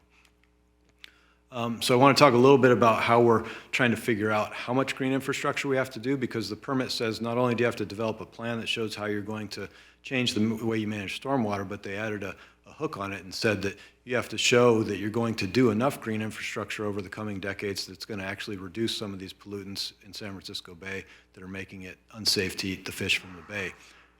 And so we have to figure out how much green infrastructure and where, so that we can provide information to the cities to put into their plans and have them figure out how they're going to implement all that to get there. So we've been doing extensive modeling at CCAG. We've developed a countywide hydrology model that models rainfall and runoff that didn't exist before, so we've developed a new countywide model that's available to everyone to use. So we've started off with modeling, first of all, what's in the ground, and these requirements that I mentioned that are on development projects. We've had requirements in place since 2005 that says that any significant development project has to now put in green infrastructure to manage the rainfall that falls on their sites. So we've actually got a pretty significant amount of green infrastructure in the ground already, since this has been in place for almost 15 years, these requirements. So we're also projecting how much additional new and redevelopment do we think is going to happen out through 2040. And we're using the regional jobs and housing projections to figure out how much development we think is going to happen and where, and then we can translate that into how much acreage we think is actually going to be required to be managed in terms of stormwater. We've been working on a few regional projects in the county, and we've actually got 2 of them that are moving forward in design right now, one in South San Francisco, one in Atherton. And then we've got a couple more that we're starting preliminary designs on, one in San Bruno, one in Redwood City, and one in small one in Belmont. And so these regional projects, we're building those into the model. Those are ones where you have to do a little bit more engineering to figure out how much these projects will do. And so we build those conceptual information into the model to figure out how much benefit we'll get from those. And then after that, we start looking at green streets, and we have identified countywide sort of the opportunities for doing green streets through previous planning efforts. And so the model is able to do a optimization process where it figures out the most cost-effective combination of green streets throughout the county and throughout the jurisdictions to get us to our most cost-effective solution that satisfies what the Water Board wants us to do in terms of pollutant reduction over time. And so you can see the more stuff you implement to achieve greater and greater load reductions, you've got a greater and greater cost. And so obviously we want to try to figure out the most cost-effective solution for doing all this. So this is just showing an example of the curves that we've developed for all the jurisdictions. This is City of San Mateo's curve. And I don't want to try to spend too much time explaining this, but if you see the little dot on the black line there, that's sort of your target location for achieving the amount of load reduction in these pollutants that San Mateo would have to achieve to satisfy the Water Board. And if you just take a vertical slice through the curve or through the colored section at the point where that dot is, that tells us what sort of the recipe of solution is. And so you can see there's a decent amount of stuff that's already in the ground, but there's a big chunk of orange there that's future new and redevelopment that we're projecting in San Mateo. And you mentioned it before that there's a lot of development happening in San Mateo. So there's a decent amount of green infrastructure that's going to happen from that. But then there's a big chunk of green streets on top of that that are going to have to be done to achieve the Water Board's goals. We've also, the green infrastructure plans require the cities to develop targets for 2020, 2030, and 2040. And so the first 3 bars on this show what we have provided to the cities in terms of sort of a suggested approach for setting targets. 2020 is basically what we know is in the ground now, plus what you have told us as cities that we think is going to happen in terms of development by 2020, which is right around the corner. For 2030, we've been able to break out our development projections into 2030 and 2040, so that's basically just based on our modeled projections. And then we just assumed a 1/3 level of green streets implementation by 2030 and the remaining 2/3 by 2040, so sort of a ramped up level of implementation. The final column there on the far right side is a countywide scenario, and I just wanted to mention that briefly, is that we're able to model, there we go. We're able to model as if each jurisdiction has to do their own proportional share of pollution reduction, but we're also able to ignore jurisdictional boundaries and model at a countywide scale. And the benefit of doing that is that we can find the most cost-effective places to do things throughout the county. And there are some jurisdictions where it's just not as useful or beneficial to do green infrastructure than other places in the county. And so that final column there shows you that if we work together at a countywide scale, our total level of implementation is less than what we have to do if we work jurisdiction by jurisdiction. So that's something that all cities are going to have to wrestle with, is can we come up with agreements and ways to work together to work across jurisdictional lines, which might mean some jurisdictions have to pay into a project that's in another jurisdiction. And we're not there yet, but it's something that I think we should look at as a way to save money down the road. So getting back to what we talked about with the 3 different scales, as we mentioned, parcel scale is private projects, really new and redevelopment. The green streets, I think the issues with this is because it is, really a lot of the development projects is that there's considerations about, are there more requirements that, more projects that should be brought into the mix in terms of doing stormwater management than what's currently required. And then on the regional projects, we don't have any regional project concepts right now in City of San Mateo.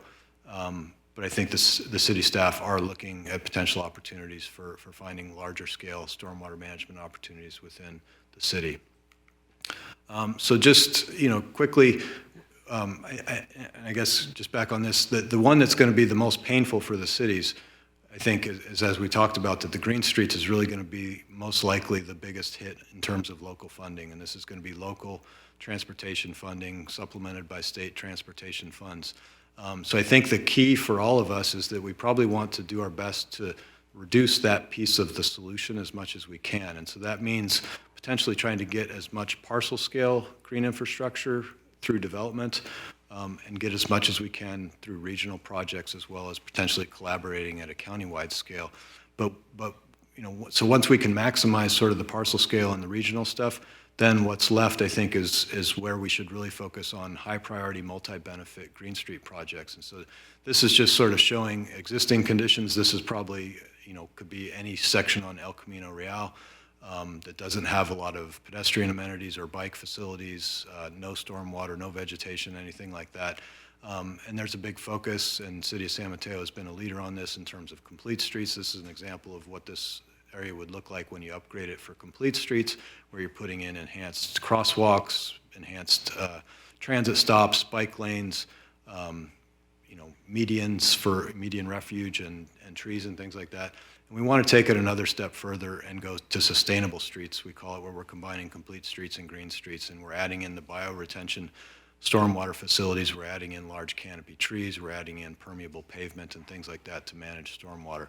So I think this is, for the green streets that we have to do, this is where you really want to focus. And so I think it ties in to the previous presentation you had on your bike plan of how do we make those projects integrate with stormwater. And so CCAG was fortunate to get a pretty significant Caltrans adaptation planning grant for climate change adaptation. And so we are actually developing a countywide sustainable streets master plan.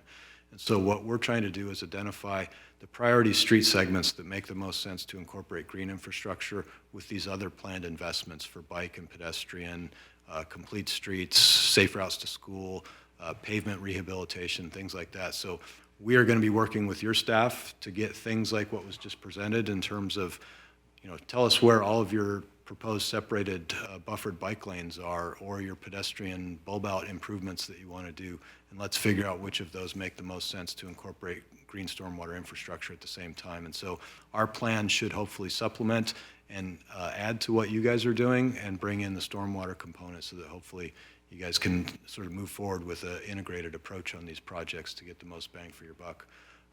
And so we've also been doing a lot of work on developing green infrastructure guidance for all the cities to use. And so we've recently released what we call our Green Infrastructure Design Guide that's available on our website that Sarah could provide to you if you wanted to see it. But it provides a lot of guidance on how to do green infrastructure, both at the parcel scale and on streets, and especially a lot of focus on sustainable streets.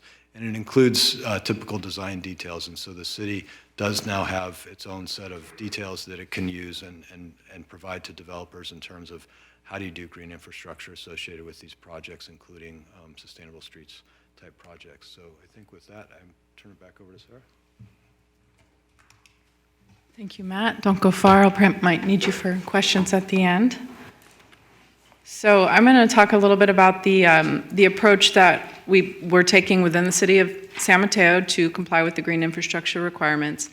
And as Matt mentioned, there's essentially 3 ways that we can meet the goals of the permit through for green infrastructure, and that's at the parcel scale, green streets, and through regional projects. So what we're planning on doing is requiring green infrastructure on site for more private development projects, and also maximizing the green streets where they're appropriate for private and public development. So we would be requiring private development to install green street elements or green infrastructure elements within the public right-of-way, in addition to on-site where we're currently not requiring them to. So smaller parcels that aren't necessarily regulated under the permit right now, we would be asking them to install green infrastructure on the parcel scale and within the right-of-way. And we'll also be maximizing our own, capital improvement plans and installing green streets where we can. And we'll be also continuing to work with the county and other agencies as we research additional opportunities for regional projects.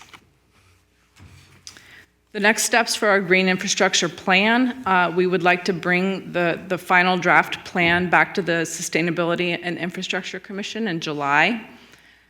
We would like you to provide input at that point and hopefully recommend that council approve the green infrastructure plan when we bring it to them either in August or September, depending on if you would like to see it again. But we do need to submit the green infrastructure plan to the Water Board with our annual report September 30th, by September 30th, 2019. And to just move into trash reduction requirements a little bit, the City of San Mateo will meet our 80% reduction requirement by July 1st, 2019, and we're making additional efforts to comply with the 100% reduction requirement by July 1st, 2022. The additional efforts that we've been taking recently are a trash capture reassessment project. Also, again, going back to the new and redevelopment, requiring full capture for all new and redevelopment projects. And we're also working in collaboration with Caltrans, and I'll talk about these briefly. The trash capture reassessment project, basically the first thing that we did was reevaluate our baseline trash generation map that was developed back in 2009. We reassessed some 400 private parcels that were previously not looked at individually, and basically reclassified them. Some of them were high and medium trash generating, which are red and yellow on the map, and we reclassified them as green, so turned them to low. And this reduced our load reduction burden by about 3%. That project will also be refining and expanding upon a previous full capture feasibility evaluation that looked at large capture devices near our stormwater pump stations. It'll be identifying specific catchment areas and specific watersheds, identifying how they overlap with other agencies, and particularly Caltrans, and identifying just different catchments that we might want to prioritize. This is a product that came out of that project and through help from CCAG and the program to develop a Caltrans right-of-way opportunity analysis. So this is, again, it's not a great map, but it basically identifies large watershed catchment areas that overlap with Caltrans right-of-way. San Mateo has been identified as a high priority watershed where if we install a device that addresses trash in Caltrans right-of-way, we would also help them in achieving their load reductions. They also have a cease and desist order for trash and also need to comply with a TMDL, which is pollutant reduction requirements for PCB and mercury. So we are exploring opportunities to collaborate with Caltrans on green infrastructure and trash capture projects regionally. We already have an agreement with Caltrans to pay for 2 large full trash capture devices. One is at Dorr Avenue, and the other one is at Coyote Point Pump Station.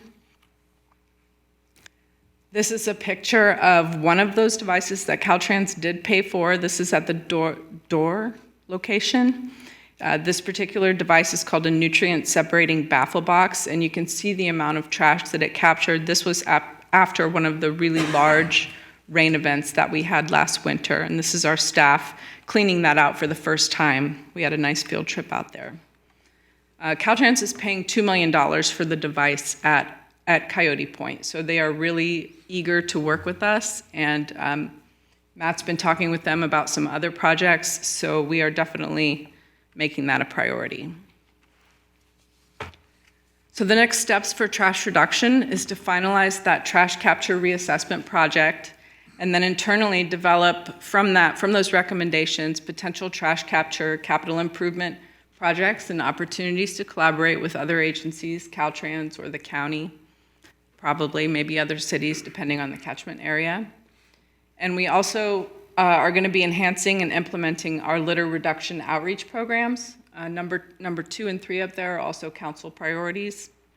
One council priority is to develop trash capture capital improvement projects to meet the 100% reduction mandate, and the other was to develop a litter outreach program. We already have several, so we'll be expanding and implementing those. And we will be providing ongoing updates to the Sustainability and Infrastructure Commission and to Council as needed or desired. And that would be the end of our presentation, and we would welcome your comments and questions. Thank you very much. Cookie, how many speaker slips do we have? I only have one. Why don't we do public comment so we don't have to make Matt jump up and down, and then we'll come back and do combined question comments. Okay, Bill Please, Commissioner. Sheldnick. Hi there. Wood chips. Bring that up again. A healthy soil is your best tool from a stormwater, dealing with stormwater. And I can tell you that personally, we redid our landscape. We have rain wells stuffed with wood chips. All of our water from the roof goes down into the rain wells, feeds all of our trees, all of our plants, right? So, and I can see that our neighbors' lawns who don't have good soil, even when they irrigate, the water just goes right into the storm well. So what I see missing here is a focus on single-family homes, residents, helping them build the soil, which is vital to us, that then will help deal with a lot of this. And when you see the acreage of the city of San Mateo, it's all single-family homes for the most part. So in terms of urban development, I still feel like the city of San Mateo is a suburban environment. And we could use help with people adopting sustainable landscape practices. So whether that's incentives, whether that's resources, and again, I'll just again make my argument for wood chips. Wood chips are the single most beneficial tool. It's cost effective, not a lot of infrastructure, and can really help retain a lot of important water. Thanks. Thank you, Bill. All right, back to the commission. I think we'll start Commissioner Nunez this time.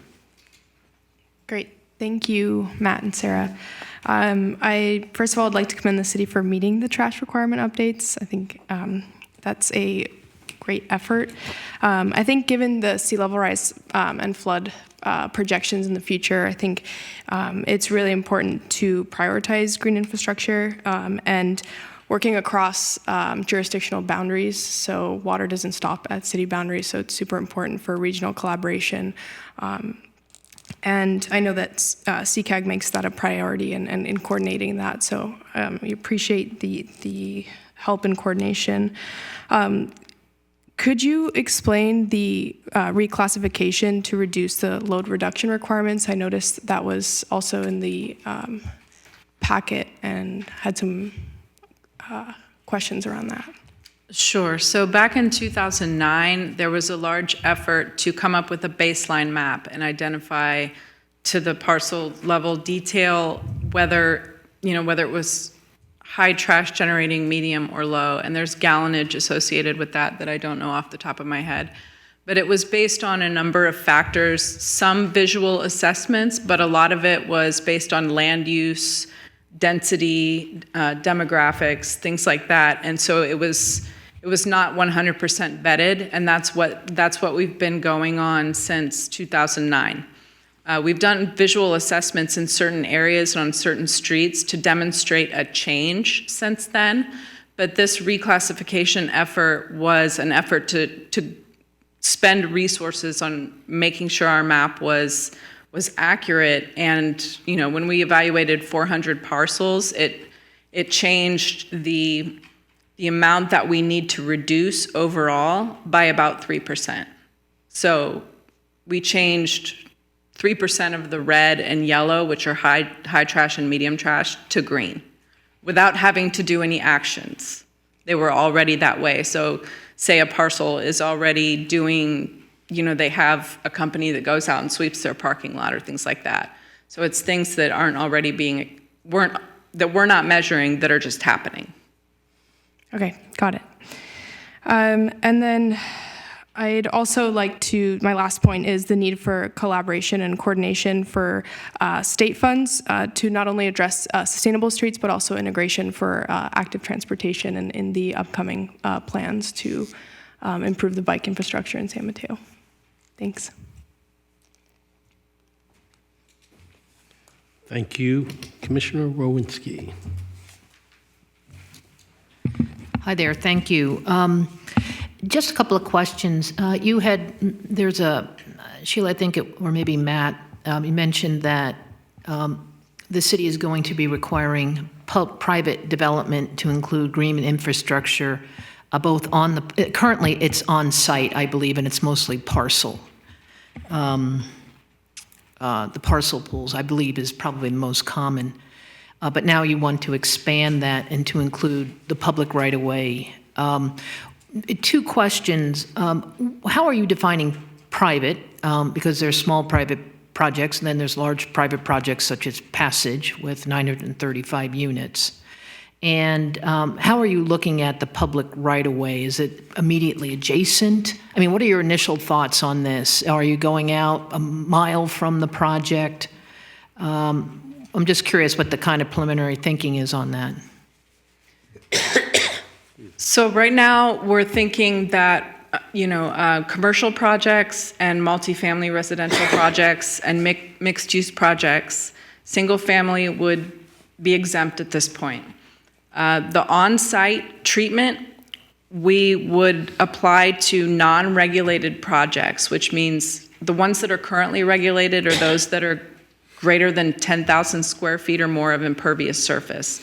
So if it's a commercial or mixed residential project that has less than 10,000 square feet of impervious surface, we would ask them to install green infrastructure on site, so within the parcel, according to some guidelines, some sizing guidelines that have been developed by BASMA. So there's a whole guidance book out there that we would be able to refer them to where they could pick and choose what works for them, and we would work with them to figure out what would work on site.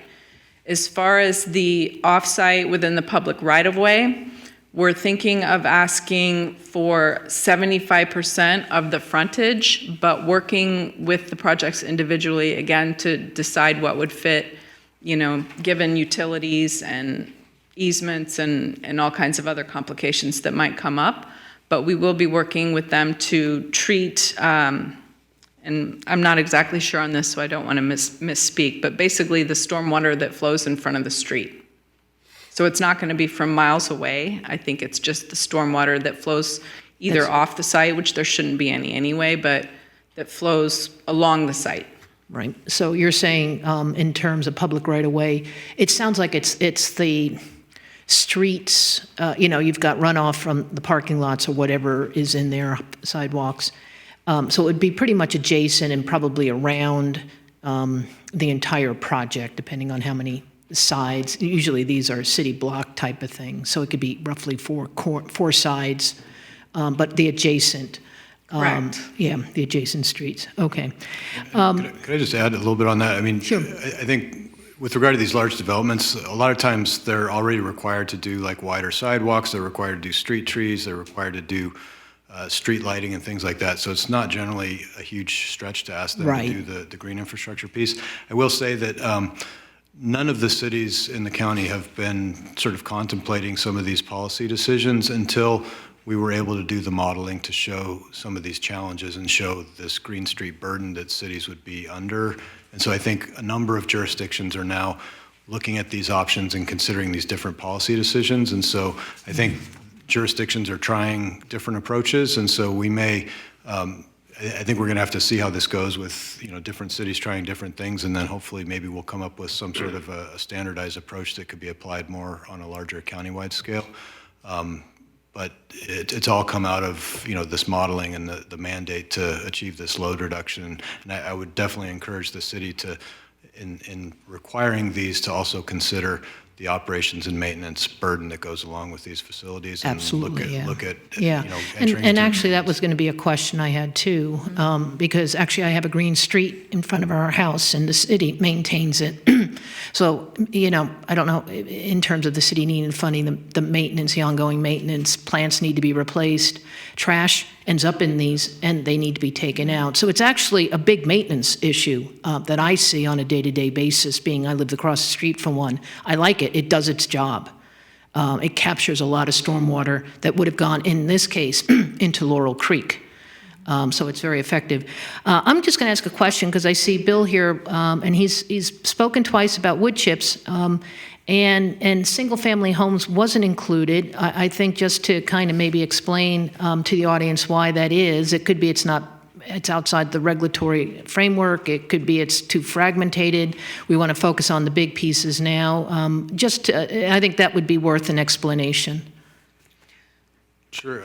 I think that the water board recognized that once you get to smaller and smaller scales, that you get to less and less sophisticated project proponents that are doing these projects, and when you get down to the single-family homeowner, that it gets harder and harder for those folks to do some of these more complicated stormwater management things, as well as you get smaller and smaller parcels, it gets harder and harder to find the space to put in the facilities and not potentially impact your neighbors next door and things like that. So I think they've recognized that it may be just too challenging at this point to require single-family homes. There is a requirement in the permit that those projects are required to be encouraged to do things, and we have a list of different things from rain barrels to pervious paving for their patios or their driveways or disconnecting their downspouts so that it flows across landscaped areas. Those projects are required to be encouraged to do those sorts of things, but there isn't a mandate that they have to do those in the permit. Right. And I think, the game plan here is obviously the city as well as the county needs to meet some regulatory goals and to do them relatively quickly. So incorporating single-family homes may not be as effective. To me, and I'll just share this, it leaves an opportunity for the city to possibly get involved with something that Bill has described as it relates to the use of wood chips, composting. To me, so that's more of a city activity versus what is being described here today. And then one last question, and I'm just going to leave this, is looking back on green streets, we talked about private developments, new private developments, and there are a lot of them going in, but eventually, they'll only cover a certain part of our city. I guess, Sheila, what would be the city's thoughts on funding green streets, sustainable streets outside of new developments, but on, existing? And here's where I'm going to go. To me, once again, if we're going to be repaving a street, you repave streets, it's a perfect opportunity, whether it's bike lanes, sustainable streets. I'll even put a plug in for ADA ramps. To do all that work. But I'd be curious to see what the city's thought on this. And the city, I have to say, the Smart Streets website, if you haven't seen it, is outstanding. It's really, really good, where the city outlines all the streets that have been selected for the year to be repaved.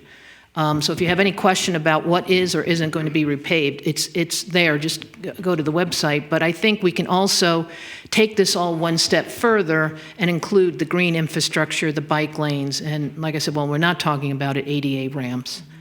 So what's the city's thoughts, Matt, on existing? So actually right now we have 3 projects either going out for construction and bid or in design phase that are repaving projects that all include green infrastructure. One of them is actually on Alameda, and that one is actually, if you're familiar where Alameda leaves 20th and heads towards Belmont, there's that sort of narrow, awkward area. We're going to turn that into a dedicated bike lane. That one stretch of project doesn't include a green street, but pretty much I think all of our other projects right now are going to have some element to the extent that we can incorporate that. Both transportation and environmental, the regulations and the paving and the bikes are under me. And as we go through these design reviews, Sue Ellen's in the room, along with the paving engineers, along with all the people that have input into these very matters so that we can try to optimize where can we install bike lanes, where can we put in green infrastructure. The private development group knows that part of our conditions of approval are these green infrastructure requirements, and we actually have vetted those in through the city attorney's office already into our conditions of approval for development. So we're working pretty hard and aggressively right now to take advantage of the building boom that we're seeing, to not get behind the 8 ball on this, because once it's in, and we don't have the opportunity, it's a lost opportunity. And also taking advantage of the fact that we do have a lot of money going after our Smooth Streets program and looking specifically at GI infrastructure. And there's one going in that we're just finishing up the design on right now that has a lot of mid-street bulb outs even for GI, where we're doing a road diet and taking it down from, I think it's on California. It's up towards North, but anyway, we're taking a road diet. It's going from 4 lanes to 2, adding a bike lane, doing GI, that kind of thing. So, there you go. Thank you, San Mateo Drive. I couldn't think of it. It's California and Burlingame. But that is one of the things that we're actually trying to do right now, and that project is in the 100% design phase. So it should be going out to construction here shortly. Thank you, Commissioner Sinclair. Now, years ago, we talked about different ideas like even porous cement or even catch basins underneath the ground and stuff like that. But did anything ever come up with more of a porous cement? Is that too costly when you're implementing a new street and stuff like that? It's definitely part of the mix. It's good for consideration. I think that there's been some challenges with putting in porous pavements, which could be either permeable asphalt or permeable concrete, or there's even permeable interlocking pavers, with doing those in the travel lanes. And so you see them a lot more being put in parking lanes or in parking lots. So they are going in. Permeable pavement is going in throughout the Bay Area, like in parking lots. We aren't seeing it as much on travel lanes within roadways. Okay, another question. Where we talk about this, we don't want to have stuff like that happens out in the valley where the ground sank because we didn't have water going back in. With gray water, is there a thought or somewhere that, because every city has sewer treatment plants that has gray water, more putting it back to inject it back in for those purposes to keep the grounds more saturated for the water is one idea. And then when you also have these major projects, like we were just discussing, having to take 4 lanes down to 2, you don't always have that size space availability. And then at the same time, when you go in, all of a sudden you start planting trees, which everyone loves trees and everything. Now you got to have the maintenance, and the cities don't have the maintenance crews to maintain it.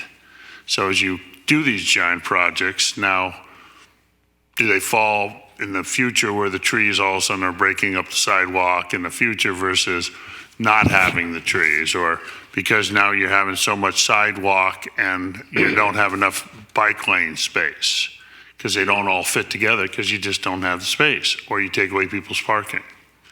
So there's that really major thing about the cost effectiveness, trying to find the space and then making both plans fit. Again, if we were on a brand new diagram, if you went to El Camino and said, hold it, we change it to 2 lanes in both directions, then you could come up and have it all grand wizard plan. But we don't have that availability. So it makes it more tough that you have to find the space, correct? Yeah, I mean, I think that there's a lot of opportunities to do things like what the City of San Mateo has done in terms of like the vegetated curb extensions at the end of a block where typically it's a red curb zone anyway. That's where your storm drain inlet is, so it's a good place to connect to the storm drain system. So there's a lot of opportunities to do green streets where you aren't taking away parking and you don't have to necessarily take away lanes to provide the space. You can do it sort of at the end of the block, and it helps with the pedestrian crossing, reduces the crossing distance. So there's a lot of opportunities to do that, but I think the key is that we need to find these synergies between where cities have planned priorities that they want to do for bike and pedestrian, for pavement rehabilitation, for ADA curb ramps, for safe routes to schools, and figure out which of those opportunities make sense for incorporating green infrastructure. And that's what we're trying to do with our Sustainable Streets Master Plan that should hopefully be done by the end of this next fiscal year, by June, or end of June 2020. And we'll be trying to connect that also to the funding sources and the opportunities for how you pay for those. So I think it is possible to do it, but it is challenging. But I think San Mateo has shown leadership. You guys did a road diet on Delaware where you took away a lane, you provided wider sidewalks, you put in bike lanes, and you put in long stormwater facilities along Delaware. So I think the key is don't miss those opportunities when they come up, and it requires forethought and planning in advance to not miss those opportunities. And the one thing I want to say is that if it weren't for the work that CCAG has done, we wouldn't have the nexus that we have today demonstrating the need. And the modeling in that one chart that you saw that had the orange and the yellow and all of that applies specifically to San Mateo. So that work has been critical in our ability to then be able to justify new development requirements. It's really tied these two together. So it's been, the regional work has been invaluable for us. Thank you. Thank you very much. First, a quick thank you to Sarah and particularly to Matt, because we don't often get to see the county coordinating with us, and that's a great bit of business in this very congested region where we really have to think regionally, not just locally. The only additional comment I'd want to make is pick up what a couple others have said, which is it may be outside the scope of the GI plan, and no diminution or impact on that plan, but there's a lot of opportunity with individual residential owners that I think goes by the by, and we need to be mindful, whether it's something as simple as providing resources so that they know how to redo their landscape. It's hard, you look around, you can pay a lot of money and get a consultant, or you can just flail. So that kind of information would be helpful. Plus, there are a lot of interactions with the city. Sidewalks, they bump up, the city comes to the homeowner and says, we'll pay half the repair because it was done by the street trees. And at this point, the only option is to have cement, unless you want to pay for it on your own, and then you can get creative. There should be a permeable option depending on the neighborhood. I mean, it's just one example. So I'd like us to think more and more along those lines. Actually, ironically, Nicole Sankula and Bosco, they offer, on thinking about it from the water supply standpoint, things like rain barrels. They have landscape irrigation, seminars and that kind of thing to help.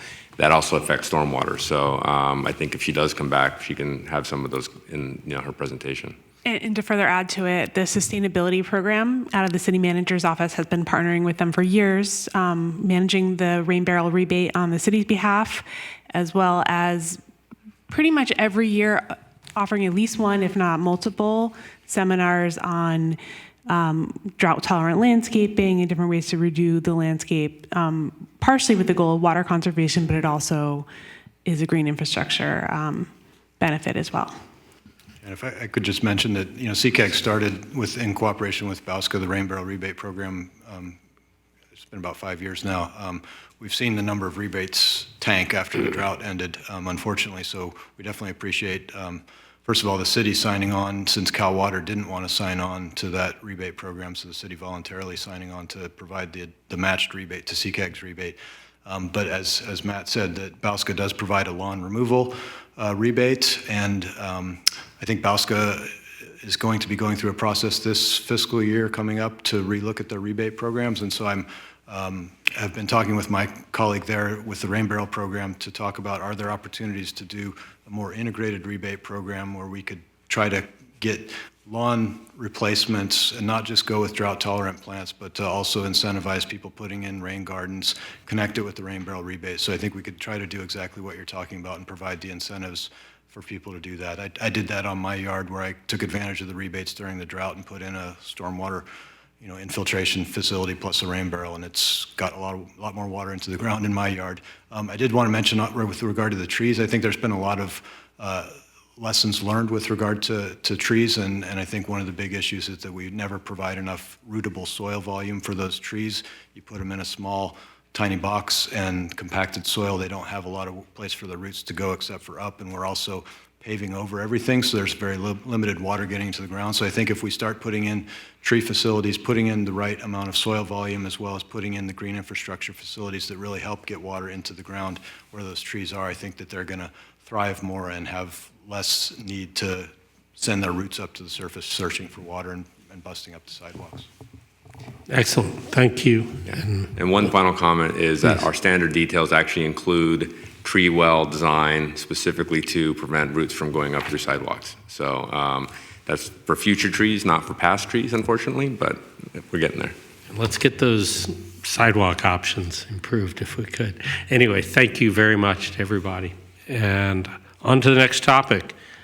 The last of the bit of new business is the proposed REACH codes for the building, the 2019 building codes.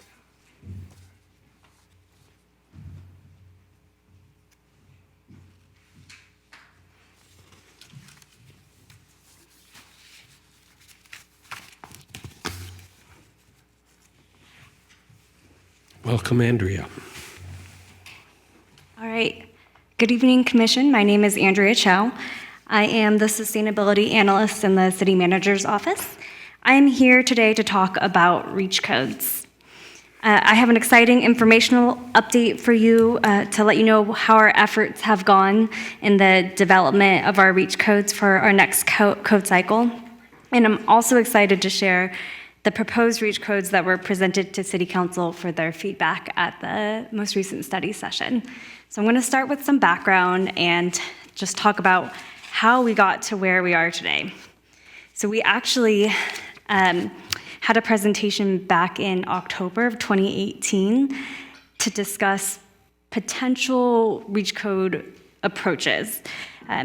Back then we talked about the two efforts that were going on, both at the state level and at the regional level with Peninsula Clean Energy. The statewide Codes and Standards Program stepped up to lead the development of cost-effectiveness studies that were going to look at different energy code REACH codes. And then PCE stepped up to lead the way in developing and supporting cities on REACH code efforts along the two topic areas, encouraging building electrification and electric vehicle readiness. So at that point in October, what we had asked the Commission was where were our general interest areas, and we could provide that input to these agencies at that time to study and analyze those different approaches. Months later, in March, the consultants teams provided the cost effectiveness studies and a draft analysis.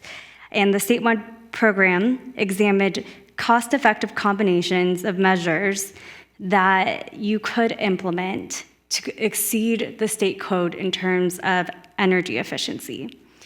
They studied specific building prototypes, and they also reviewed the cost-effective packages for all-electric buildings and mixed-fuel buildings. And so what they produced were these 100-page technical documents. That's what a cost-effectiveness study actually is. So it lays out all the analysis, their methodology, their assumptions.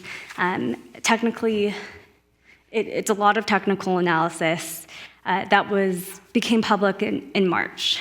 And then in April, we quickly turned that around to discuss, well, what were the actual opportunities that were identified in these documents that we could take to the next step and build a REACH code from that document. And so at that commission meeting in April, we discussed both what the draft analysis said would be likely feasible and what would probably not be feasible. And again, this was all based on preliminary analysis that was published in March. And so just to highlight our discussion at that commission meeting, the commission talked about interest in encouraging building electrification. We talked about continuing the city's mandatory solar. We also had talked about how it was cost-effective to maybe require on-site battery storage in some building types, but the commission had expressed hesitation around that issue, and so we really wanted to focus on the mandatory solar and not the battery storage at that time. And then we also talked about EV readiness infrastructure and the commission's interest to go beyond what the state was requiring, and then also explore actual requirements around installing EV supply equipment. So not just the readiness infrastructure, but also the installation of the supply equipment. So given the commission's feedback, and then also with the resources that Peninsula Clean Energy developed, and then also leveraging the existing draft cost-effectiveness study that was provided by the state, staff worked with the consultants to develop proposed REACH codes on the focus areas that the commission helped guide us to. And so I'm going to go into all the proposed REACH codes in the next few slides, but I have a few more updates that has happened in the past few months. One is that the city received $10,000 from Peninsula Clean Energy we submitted a letter of intent to adopt a REACH code, and so this $10,000 in funding goes to offset staff time for this effort. We also went through with our proposed REACH codes and did some direct outreach to developers, and so that feedback helped inform and kind of confirm where we should focus our REACH code efforts. And then finally, on June 3rd, at the City Council study session, we presented the proposed REACH codes to the City Council. The intent of the presentation was to get direction and feedback on our proposed REACH codes, and I'm happy to report that they had unanimously supported the proposed REACH codes that we presented, and they also encouraged staff to require the more stringent energy efficiency and EVSE installation thresholds that were presented in the presentation. So I'm going to launch into the 3 focus areas and the proposed REACH codes that were presented to City Council. So we have 3 focus areas of our REACH codes. 2 are energy code REACH codes, and 1 is a green building code REACH code. For the energy code REACH code, we have a proposed REACH code on encouraging building electrification. We also have one on requiring solar installation, and then finally on electric vehicle infrastructure readiness. We've talked before about how it is not legal through the REACH code process to mandate all electric building construction. So what you have to do, or what the leading approach is to do, is to provide 2 options to builders. By allowing, first you can give the option of someone building an all-electric building at the code minimum of energy efficiency, and then if the builder wants to build a mixed fuel building and use natural gas in their building, you can require that they build to a higher energy efficiency than what the state code requires. And so that's really what the statewide cost effectiveness study analysis looked at, was what is the maximum efficiency above state code that you can require for mixed fuel buildings. So this slide summarizes our encouraging building electrification REACH codes for the different building types. So for single family and duplex, the builder would have 2 options: building an all-electric building at state code, or building a mixed fuel building at 15% above state code. We also are recommended to City Council encouraging building electrification in office use, and the 2 compliance pathways are all electric at the code minimum, or building a mixed fuel building at 10% above the state code. So one important segment of buildings that is not addressed in our building electrification REACH code at this time is multifamily. And I want to talk a little bit about that. Starting with the cost effectiveness analysis that was prepared and published in April or March. So, as I mentioned, the state studied particular building prototypes. The single family and duplex building prototype was proven to be cost effective to have this approach and require 15% above state code. They also studied a 2-story 8-unit multifamily prototype in that study. So they did study a type of multifamily building that was 2 stories and found that you could mandate, or that it was possible to require 5% above state code. So there are a couple of reasons why we don't have multifamily addressed in this matrix. One was that we in San Mateo have a lot of multifamily buildings that are 4 stories or more. That analysis for that building segment has not been done yet. They are planning, the state is planning to do that analysis, but the results will not be published until mid-August. So we are waiting for that.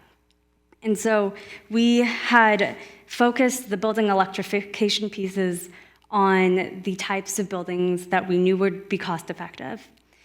There's another reason, and we had talked about this a little bit in April, but it was based on preliminary analysis. The cost effectiveness study did look at a small hotel prototype, and we kind of worked with the consultants to understand, well, do we think this will be indicative of a cost-effective approach for multifamily buildings? And at that time, they had said no. Things have changed. They're looking to run the study through new modeling software. And so while the results you see here today will largely remain the same, there is unofficially maybe a chance that multifamily 4 stories or more might actually have a cost-effective option to encourage building electrification. We won't know until August, and I'll get to the timeline at the end of my presentation, but the city really wants to make sure that our REACH codes that we have in place do not lapse. And so that's why we have moved as quickly as we can, given the state and PCE's resources, to make sure that we bring our REACH codes at a time so that they can be in effect on January 1 of 2020. So that's kind of, there are a lot of things informing our efforts, and that is one reason why, or those were a few reasons why the multifamily building segment is not addressed in this table. So one is that we can't address multifamily 4 stories or more right now, and we want to look at the whole picture of multifamily. Okay, so that's encouraging building electrification.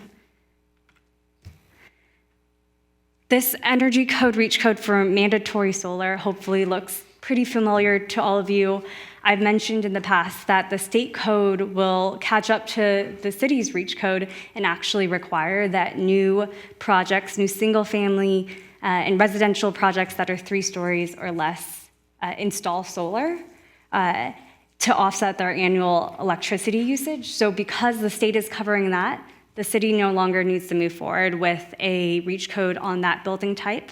We do, however, want to continue that REACH in all of our other building types by requiring this minimum size solar installation or solar thermal, depending on the project.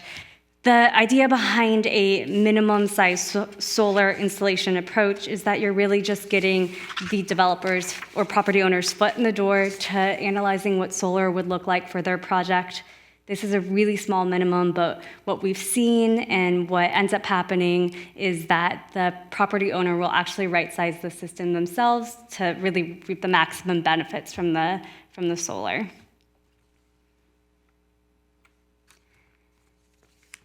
For electric vehicle infrastructure readiness, I have 2 definitions up on the slide to just talk you through what that means.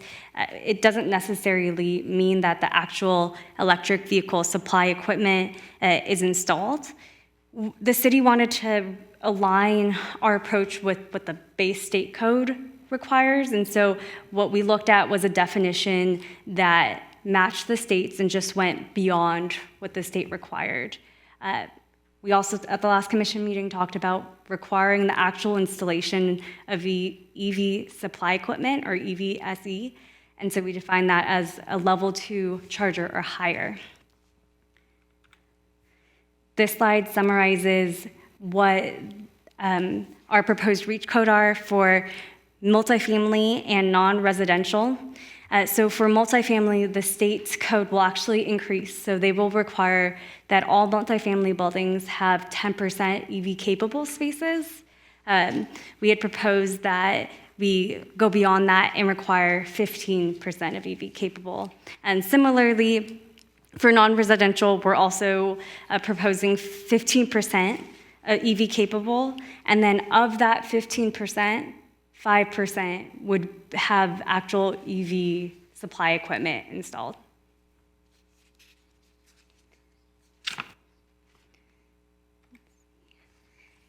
Okay, so as far as next steps, what Now that we've received council feedback and support on this approach, what we have to do is work with the consultants to actually develop our ordinance language.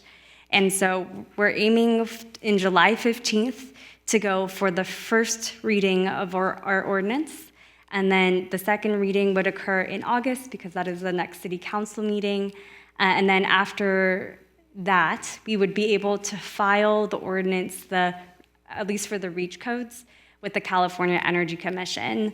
And the CEC requires a 60-day comment period. So a lot of this timeline is like working backwards, understanding that we have to account a lot for that 60-day time period. If any comments were to be addressed and we'd have to go back to city council, that would delay this further. And so that is why we've been working tirelessly to make sure that we're giving ourselves enough time to make sure that we can adopt the building REACH codes this year and go into effect January 1st, 2020. And so in the event that we get more information about the results of the cost-effective analysis for multifamily in August, there are some other steps that we need to take, but it is not the end-all to adopt the REACH codes that we have now, and then take a look at the analysis that's presented later. And that's it. Thank you very much, Andrea. Why don't we go with the public? I see we have one slip. Two, okay. Drew? Given the size of the audience, we can't have more than 5 right now, so.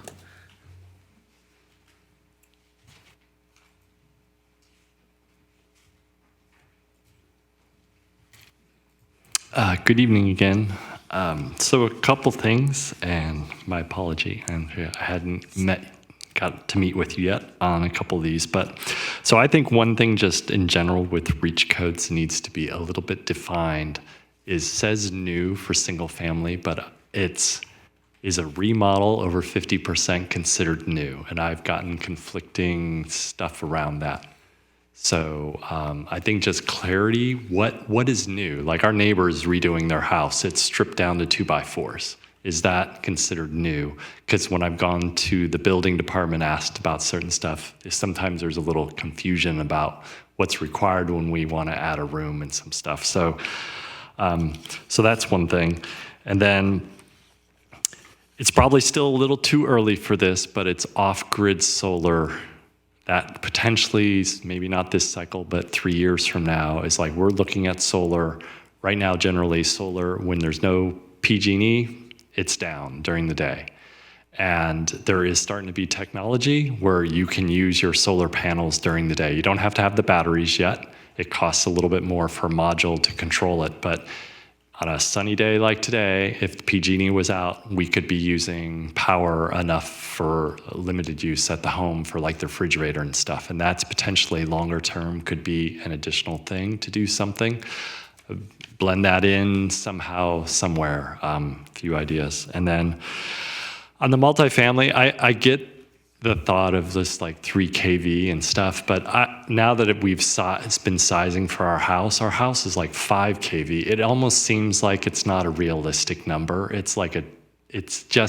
I would suggest that number gets up to 10. Like look at the lowest number that's been submitted and use that instead of I get the goal to have something there to do the math, but it's also, don't make it so low that it's like almost ridiculous on the opposite side. And once I found out as a house in general is anywhere from like 5 to like a 7 or something kV system for a single family house, I just think the multifamily that number should be above without trying to generate the reverse amount of work being too high. Yeah. So great job. I understand there's a lot of work going on. So thank you.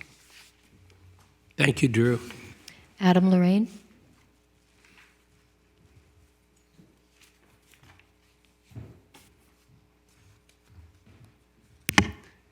Good evening again, commissioners and staff. I wanted to just take an opportunity here to thank Andrea and Kathy for the work that they've been doing on this for now going on, I guess at least a year, and ongoing. It's important work.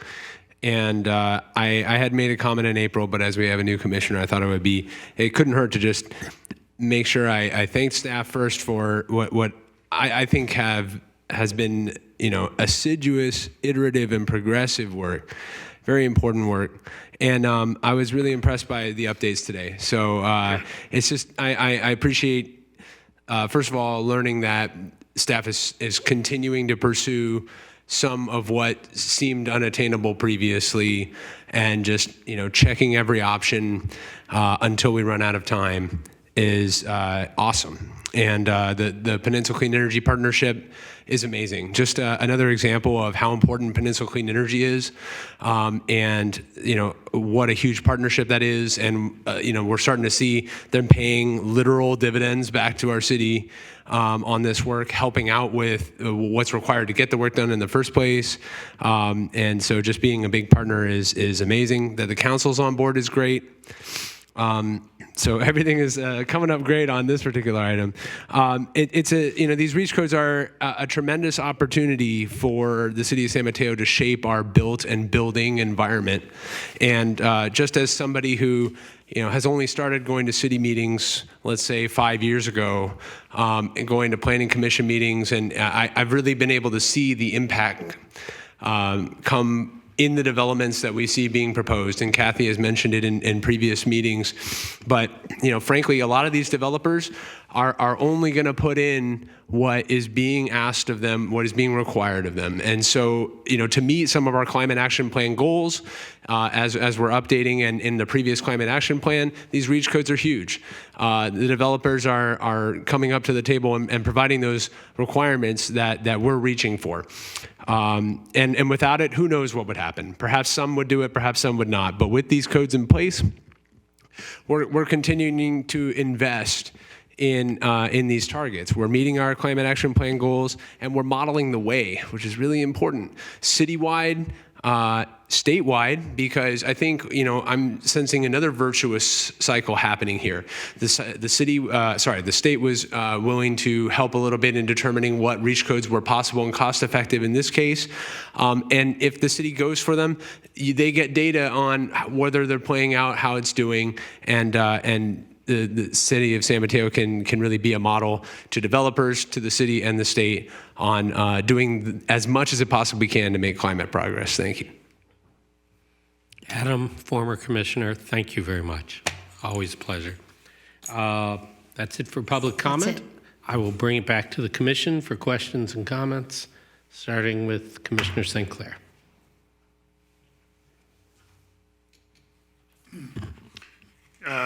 Thank you, staff. Thank you. There's been a lot of work on this and a lot of ideas. And I think the bottom line is that when we were doing this originally and discussing it, it was just trying to get out there for the future and get some balls to something instead of just making it small. And as Drew was saying, if it needs a little more kick, a little more emphasis, so that when it does come in, and if the state does implement it, or we do have a better plan, is that going to be effective to go from a mandate of 3 or 5 to make it be a mandate of 10? Is that really going to be that big of a difference? So let me address this because I was part of the original setting of those targets. So multifamily buildings and solar is actually fairly complicated because depending on the building footprint in the multifamily, often a lot of the rooftop space is actually need for other building mechanical systems or sometimes for amenities for the residents, such as like an outdoor upstairs patio or roof deck or that kind of thing.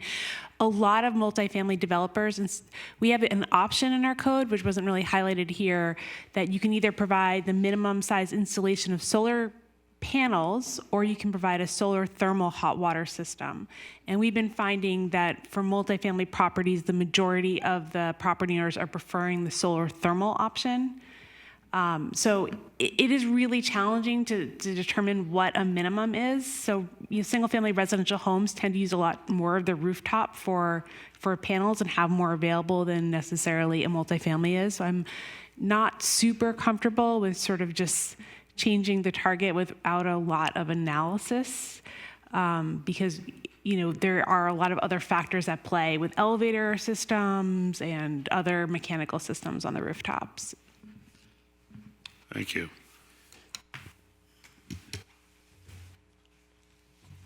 Susan? Let's see, Andrea? Oops, yep. Could you go back to the table with the electrification? And it's just a minor, yep, thank you. What triggered, I will share with you, it's this table that triggered my communication with you with multifamily. So what I would do, at least on this chart, I would also include multifamily less than 3 stories, so it's clear to anyone who has to read this. It says single-family and duplex, but it doesn't also, my understanding, it also includes multifamily less than 3. So our building electrification reach code addresses single family and duplex right now. It does not, no, right. So this does not include multifamily? That's less than- correct. Okay. So my clarifying point was that the cost effectiveness analysis did study like a low rise multifamily building of 3 stories or less. So that was included in the study, but we wouldn't be able to do a 15%. It would have to be a 5%. Okay. So that was one of the reasons that we didn't include it at this time. Wait, actually, let me, this is just a simple question, then I'll get into the CE study, because I know a little bit about it, as it relates to multifamily electrification. So I just need to understand, single family and duplex here does not include multifamily less than 3 stories? Correct. Okay, all righty. Can we go to your Chevron presentation with the timeline? Great, okay. So August, obviously, and fully understand that this has to get done in January because we need new REACH codes starting in January.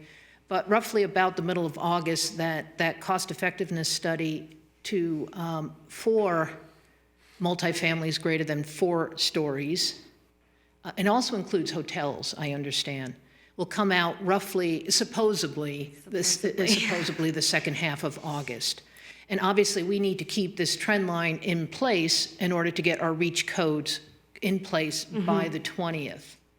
But let's assume that that study confirms that multifamily greater than 4 stories, electrification is cost effective. And by the way, the vast majority of the projects going in are multifamily over 4 stories, vastly. That's as we know, the primary model. So let's say this comes out end of August. Obviously, this has to proceed. How would we incorporate, and maybe it's a little too early, you can say that, how could we incorporate the multifamily greater than 4 stories should the electrification show to be a cost-effective option? And once again, it's important because the 4-story multifamily is the most common and building project in our city. How would that work? Or maybe if we don't know, we don't know. My instincts tell me it might have to come back to the SIC and back to city council. I don't know that. Yeah, so there are 2 things that are at play. I think one important note that you did make is that we don't know for sure that analysis will be ready in August. Let's just assume it is. So, yeah. So if it's not, it's a no-brainer. So in the event that we do see the analysis and it shows that there is an approach that is cost effective, there are several steps that the city would need to take to see if this approach makes sense for San Mateo. One of the things we did was that developer outreach. I think that's an important piece of making sure a REACH code makes sense in San Mateo. And then the other is creating the ordinance language. So there are different things that we would need to do, and likely that would be a separate process. I think it is too early to say. The direction we received from City Council is that we have the REACH codes in the right focus areas, and they were happy with that approach. So Hopefully that answers your question. I don't know if you want to add anything, Kathy. And just to add, so, we would probably look at what the cost effectiveness is. And for example, with the lower rise multifamily, because the energy efficiency that you could require as the alternate was only 5%, we're like, it's not enough of a jump to really encourage the electrification. So that would be one factor we would consider. So we'd probably come back to this commission with the results of that study, sort of give you what we're thinking, where we're seeing it. Based on what this commission feels, then we'd probably do some developer stakeholder outreach, which is kind of what we did the last process. And then we'd go to council, study session to see if there's interest in taking that forward in addition. And then we'd go back with the ordinance and the 2 reading adoption. So my guess, best case scenario, if everything came out on time, is we could probably look at some sort of reach code for that in March or April. Right, that's what I would So it's not that much of a delay. And that's not that big a deal. For us, again, we want to make sure the current ones stay on track because our current solar mandate and higher level of EV readiness will go away if we don't want a 3 or 4 month gap that any project that comes through doesn't have to do things that projects 3 years ago did. Yeah, I mean, it's just the timing of when we're getting done with this, and what is a very important study is going to be coming out. So, and that's fine. I just wanted to kind of get the discussion going. What we should do is when that study does come out, is possibly either put it on our SIC meeting, or I think it might be a quick item on the SIC meeting, whether, oops, this study did not work out, or, ooh, this study looks very interesting. But we'll cross that bridge probably September, but I fully, support this timeline and understand we need to get it done and there's no gap. I just want to go back to, we got a letter in from the Golden Gate Electric Vehicle Association, and they had, thank you, their recommendation was to actually have, let me just read here, we strongly recommend that all new family residences and those significant remodels have an EV ready. It looks like the state requires that, and that's the reason we don't have it in our proposed REACH code. I'm assuming that's the reason. And a single family, is that considered new? And once again, going back to Drew's point, what is new? I think that's a very good point. I'm sure a single family and duplex is fairly straightforward. So I think that first point is taken care of because the state has already a code that is an EV capable space for a new home and a new duplex. Correct. And possibly a remodel over, I don't know what new is, what stands for. All our REACH codes address new construction. I don't know if you have. Yeah, does anybody? And I do think that sort of, it is a technicality that someone, if they demolish their home down to just a few beams, it still counts as a remodel, and so this isn't addressing that. So we are addressing like from the ground up new construction. Okay, so this is from the ground up, not a 50% remodel? No. Okay.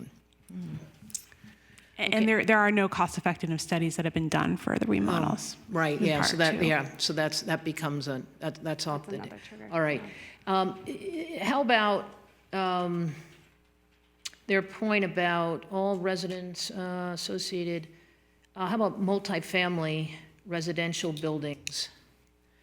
Looks like we're doing 15%. They're calling for all residential parking spaces in multifamily to be EV ready. Can somebody respond? I'll respond to that. Sure. So a really critical part of the EV requirement from the state level is the adequate electrical capacity.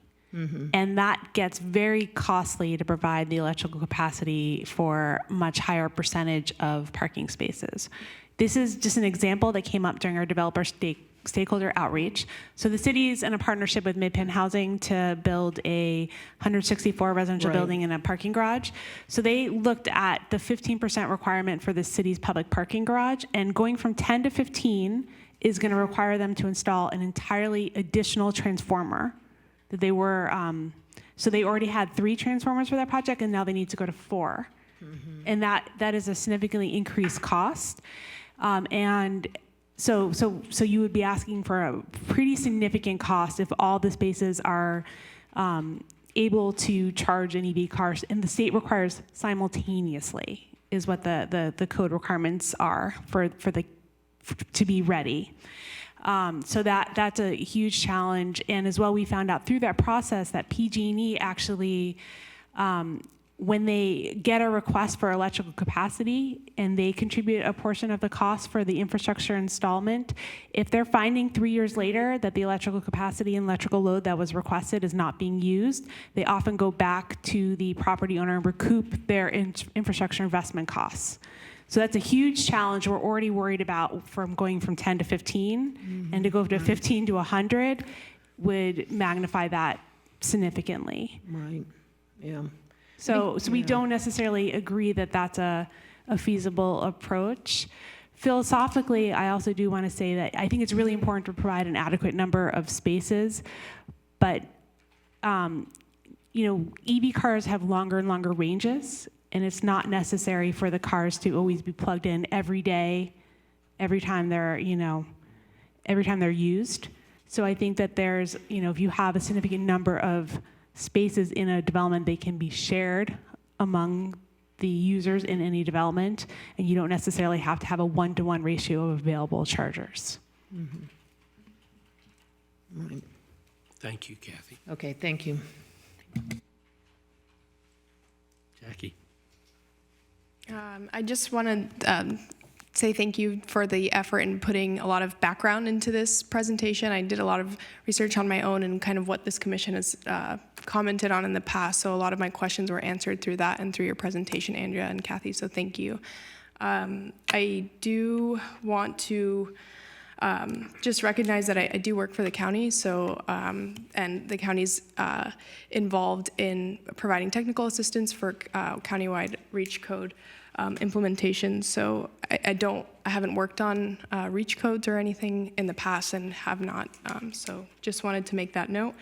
I'm looking forward to the multifamily study, cost effectiveness study in August, and hopefully that's something that can come to the commission.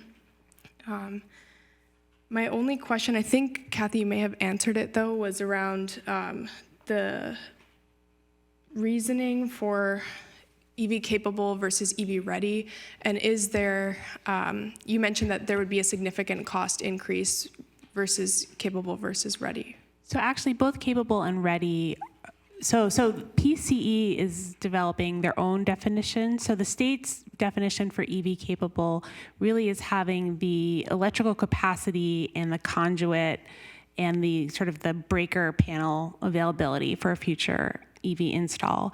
PC has sort of taken that definition and made up a new definition, which they're calling EV ready, which means there's an actual outlet that's installed.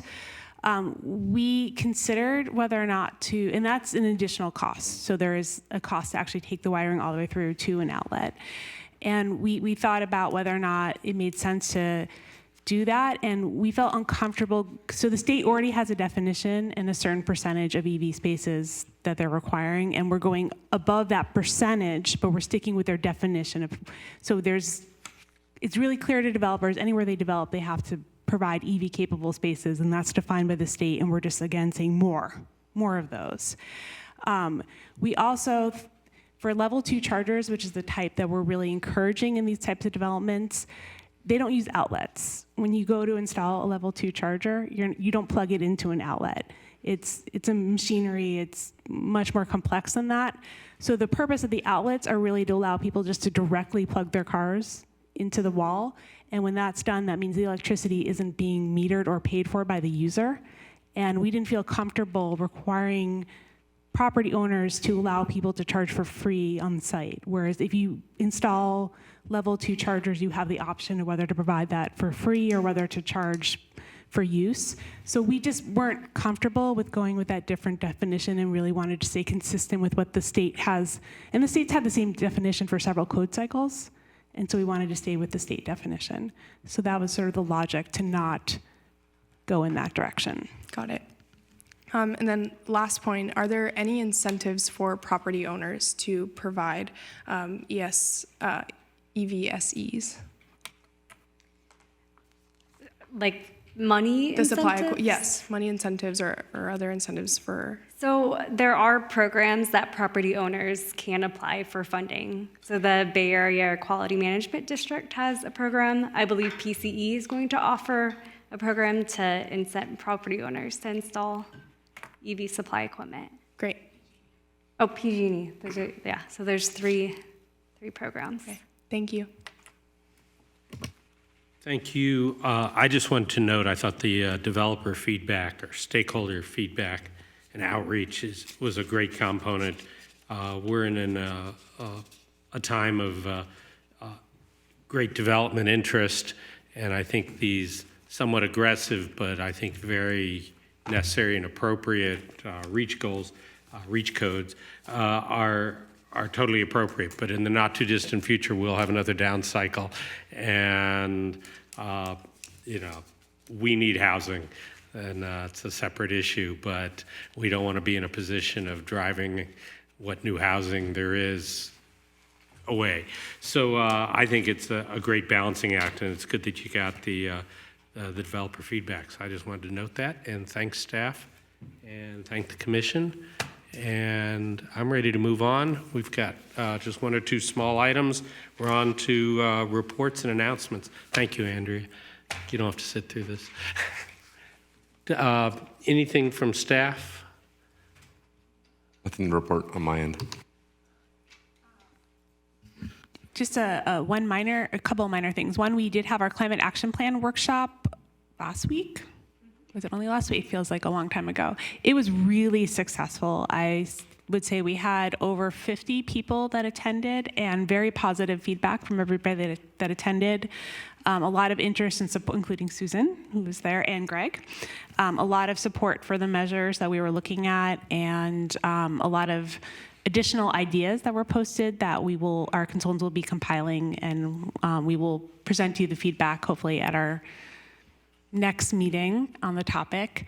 And then the final thing is, before this meeting, you guys were all emailed comments or questions that came from one commissioner, and unfortunately, I just want to let you know that's something we shouldn't have done. It was a mistake on staff's part, and just know that, if you have questions that you've asked of staff that you want to share with the rest of the commission, feel free to ask them again at the commission meeting. But this type of correspondence, unfortunately, sort of verges on the Brown Act being a violation of that, and because it's out of the public view. So our apologies for doing that, and we're always all learning about the Brown Act. So we all make mistakes and errors, every last one of us.